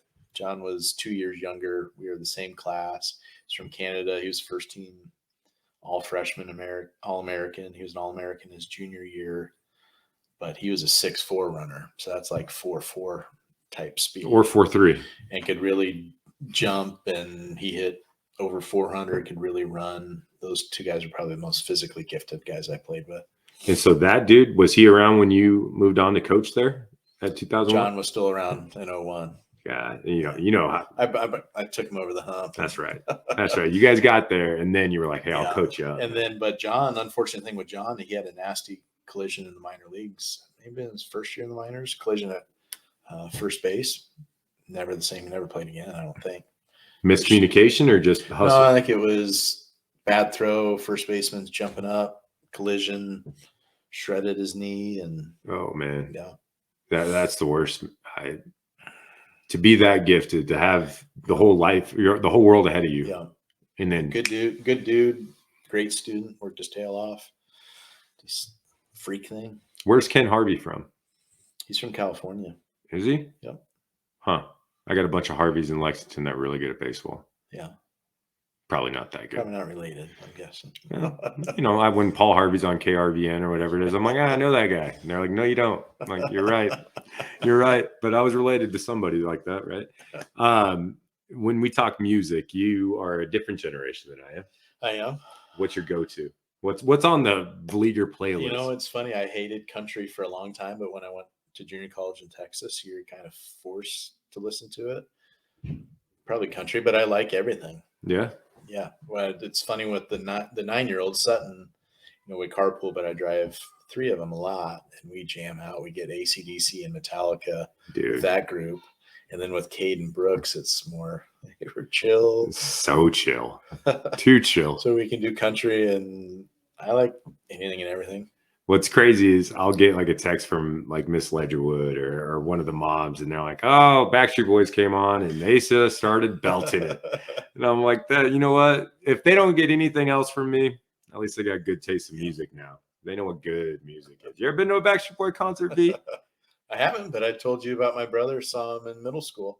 Dude, that was you? The magazine they went to the high school thing? It's the yearbook. The yearbook. Yeah. Oh Miller my North God. Middle School. That's great. Backstreet got their start going out to the middle schools in the suburbs. Dude, they do on their bio movie or whatever. They talk about the high school tours and how nobody knew who they were. And they're like naming the high schools they went to, and then Nebraska. And then they just glance on them like, oh, we must not have shown them a good time. Or I can't imagine. I can't imagine what I would have done. I'm not a fan or anything, but it is what it is, you know. If you had a piece of advice for yourself, knowing what you know now. Oh, I guess tell you it's all going to be okay. Yeah. You know, I kind of think, you know, in life, if you got your faith in your family and you work hard, I think things are going to work out for you and get rewarded. You know, again, we talked about, hey, God's timeline's not exactly the same as yours, but I think the long run, it's going to work out for you. I think that's at the end of the day, when I think back to the story that you told me today in the conversation that we've had, my takeaway from it is exactly that. Everything happens for a reason, maybe not on your timeline, but it's to teach you something. Yeah. And I think that's huge, man. Yeah. It's funny. I always talk to the kids about, I've got an ongoing list to ask God when I get to heaven of, you know, why do you have mosquitoes? And I have a big list of whys. There's, you know, the thing with my dad is like, we're not going to know. Right. You know, we're not going to know until I get to heaven and I, you know, meet him at the pearly gates and I, you know, kick him in his nuts and then I give him a hug. Right. But yeah, I think just everything's going to be okay. Yeah. I think, you know, it's hard to know you and not take a sense of pride in being your friend or calling yourself an acquaintance, you know. I mean, I appreciate that. I mean every word of it. Yeah, I tell you and Casey all the time, you know, and now publicly, like, you guys coming into my life was a game changer. I didn't want to coach the next year. Obviously, I wanted to be around the kids, but I kept asking myself, maybe it's me. You know what I mean? Maybe it's me that's holding these guys back, and knowing that I've worked my tail off for this team, but it's something I tell the kids, you don't need to worry about that. You don't need to care what I do. Yeah. With the hours I put in, I do it because I care about you. Yeah. You guys coming along changed everything. I wanted to be done. Well, I didn't know that. I'm glad we could be a positive impact. And, you know, like we said, when you find that group of coaches and players and parents that all get along and want the same things, and, you know, it's special. Yeah. I'm excited to see, you know, not just this weekend. By the time this comes out, we've already won the Sox tournament, you know, but hopefully. I got cocky the other day. I sent out a text. I said, look at us. Now we got that mess around and find out record. And then we got, just like you always say. I always say, you start feeling good about yourself, thinking you got this game figured out or life figured out. It's going to humble you. It humbled us in a hard way. I think I'm almost had the conversation with Allie today, because I asked her when she got home from school, you know, their team's picture was in the paper. I was like, oh, were you walking around the hallways thinking you're pretty sweet? She goes, well, yeah, because we are. I almost brought out the conversation in my head. When you think you've got things figured out, you know, it's going to humble you. So you guys, you know, success or failure, you got to flush it and move on. Yeah. Last thing, and I'll let you go. It's near 9:00. Not giving up, kind of stepping back from the coaching role a little bit. And because this had to have been the first time in Brooks's life of baseball that you weren't the head guy. You know, when you came on to us, you were like, I kind of want to step back and see it from afar a little bit. Yeah. What was that feeling like for you? Oh, I guess it's tough when you don't fully trust somebody. It takes time to build that trust, but you know, you could see that you cared about the kids and you cared about him, and you know, Jake did and Hooksy did, and you know, it's tough, you know, in anything in life of, you know, it's you dropping your kid off at kindergarten for the first time and you're putting your trust in that teacher. That's crazy. It's tough to do as a parent, but I guess with Brooks he's our third one, so we've been through it with the other kids, but it's just a trust thing, and you know, they've got to do it, and you know, hey, I can't be there to hold their hand their whole life, so baby steps. And again, we talk about, well, if you can't handle the stress of this, then how are you gonna, you know, handle life? It's like, well, you can go to practice, you can go to a game, and I'm not there holding your hand, being your coach there the whole time. And that's kind of why, you know, I always joke of Hooks and I down the line, but that's part of the reason too, where I can be away and let him be himself and, you know, enjoy the successes, but also, you know, try to handle the failures. I think I do a good job of, hey, I'm going to stay back and let him, you know, process it and go through the failure and try to figure out himself rather than being right and hey, it's okay or whatever. I think you need to give kids time to process and, you know, deal with it. I think the only time I've seen you physically and vocally react to where I could hear you was when he did really good and got a smoke show of a hit. I think it was down third or down first. I mean, probably the best hit since he's been with the Sox organization. Yeah. Caught it. Yeah. Well, that emotion was towards the game. Yeah, no, I get it. I get it. Well, because we've talked about it. It's a frustrating game of you can do everything right and work your tail off and you take a great swing, you hit as hard as you can, and then it happens to go at somebody. So that was more anger and frustration of, you know, at the game. And it's, you know, I would say stupid game. When I played and when I probably coached at Nebraska in a more competitive situation, I threw an extra word when I made that statement. Yeah. That was probably the funniest coaching moment I've ever seen. Really? I'm serious. In the 4 years I've been with this team, and then the year prior when I was with the Blackhawks, because he smoked it and it was boom, and I'm like, yeah. And then I just turned around and you stood up. Stupid game. You could hear it in those hurricane winds that day too. Oh, dude, I hear everything. That was incredible. It was incredible. Hooks did the same thing, the same game, dude. Yeah. Ty got a great hit. Dude caught it. Yeah. I'm just like, I hate this game. Yeah. It's so much bigger than that, though. I mean, because we started feeling ourselves a little bit, and then boom, boom, boom. I'm like, what we want. That I think that helps in those situations. We talked about it with Hooks. The culture that we've created, if I'm struggling here, I'm going to make up for it here. And if I'm struggling and I can't make up for it somewhere else, my dudes are now helping. Yeah. That's far beyond friendship and teammates. Yeah. They see it. And I think a lot of people think kids are dumb, right? No, they're smarter than we give them credit for. And they take in everything. Yeah. Everything. Yeah. I love this game, dude. I do. I hate this game, but I love this game. Yeah. If you were going to go pro and you had your choice to play anywhere, Chicago Bulls wearing number 23. Okay, before we end this, I swear this is the last question. You wore 23. I did a little bit. I think I wore it for Jordan early on, and then I think I told you this story. I think my year 14 for Gladiators, they didn't have 23.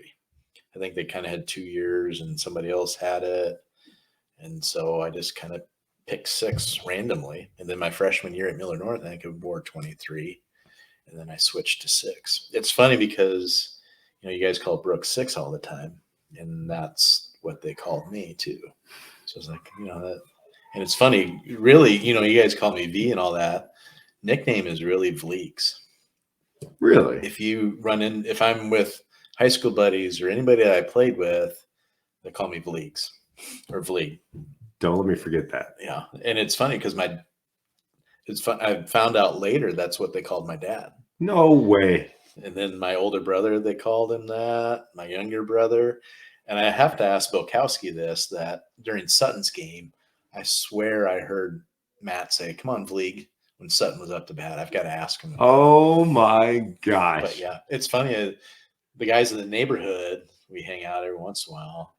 I told them that. So they're trying to make that a habit of calling me that. And you don't want to create your own nickname, but it's funny with you guys and the guys in the neighborhood, nobody calls me that. No. But outside of that, everybody calls me that. Oh, this is changing. Yeah. This is changing. I think at Pinnacle Bank, I even told the kids, call me Coach Vliegs. Strikes, Coach V, it was Vliegs, Coach. Yeah. And then he can be V. Yeah. Where did you come up with compete? No, and obviously, Just, okay, insider baseball. That's what you say to Six. That's how I know you're talking to him. Compete, I think we talked about feeling pressure. I think when you compete, you block all that crap out and just, hey, take on the challenge of I'm trying to beat you. Yeah. If I can focus on that rather than so much else is going on, just compete. And I think that takes care of itself. Coach Childress, he used to make T-shirts and it was compete. And he had all these little, hey, C meant, change speeds. And it was a huge thing with Coach Childress. Because pitching wise, you don't think about, competing. There's just such a small part of the game. It's huge, but it's just a small part of it. And he always preached compete, compete, compete. But I think if you compete, like I said, you forget about everything else that doesn't matter and you focus on your task at hand. And then with our kids, I think I tell them 3 things, and it's have fun, be a good teammate, and compete. Yeah. If you do those 3 things, I'm going to be happy. And it's funny with the boys have always been really competitive. The girls, I think girls' personalities are a little different. But we kind of had to push them to make them realize that it's okay to compete. It's funny. I think of Kinley playing, I think it was Penguin soccer. So it was like 3-on-3, and maybe she was 4 years old when she was doing it, but they'd play and then take breaks and go back. And every time a team would score on her, she'd come back crying. I'm like, okay, we're not going to continue to do this. And then big jerk dad, I finally reached a point where they gave up a goal. They came over water break. She's just in tears. I'm like, honey, if you don't like them doing it, do something about it. Compete. Stop them. Yeah.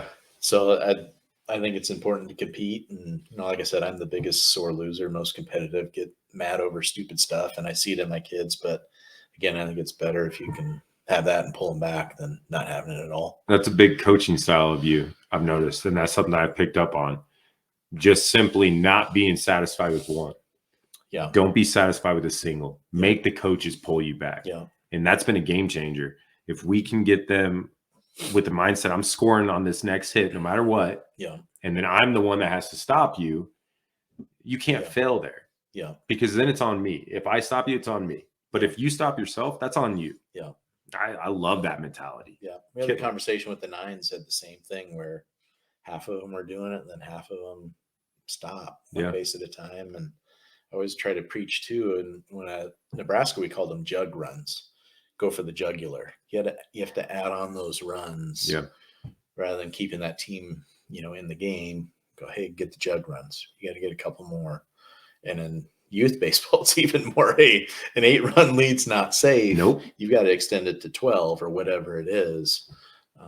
That's being competitive. And I always say competitive, there's a difference between people that like to win versus people that hate to lose. There's a difference. There's a lot of people that, hey, yeah, I like to win. That's fine. Yeah.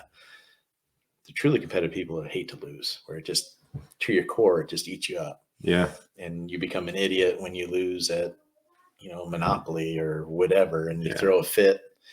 Even though you're 30 years old, you're still throwing a fit. And I don't let my kids beat me in checkers. I won't. Yeah. I will not. Casey gives me a hard time. Why don't you just let them win sometime? Mm-mm.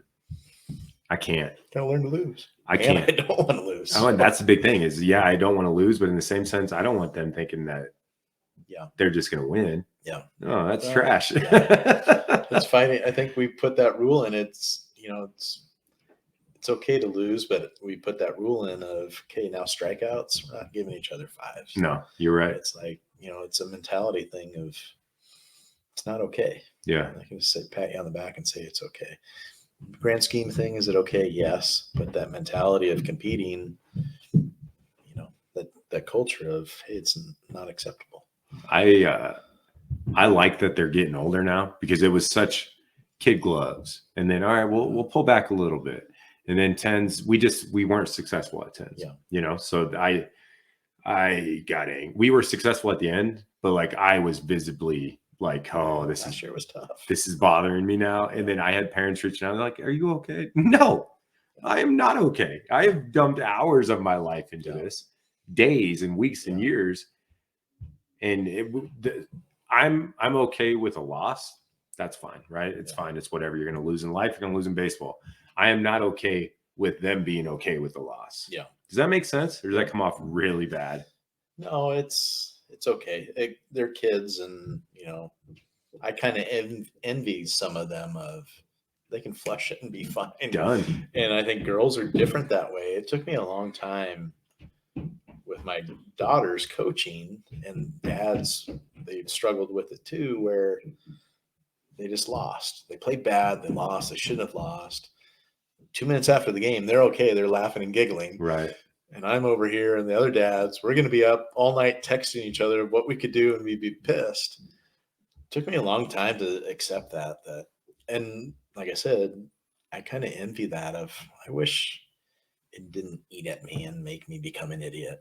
But it eats at me too. Yeah. Because I think we spend a lot of time analyzing it. Well, I know you do. Yeah. I know I spend a lot of time thinking about it. Yeah. You're thinking about it, and my thinking about it is different. Like, you'll look at the numbers and you'll analyze those things, and you'll do the comparison from last year to this year. Me, I'm just simply like, fix it.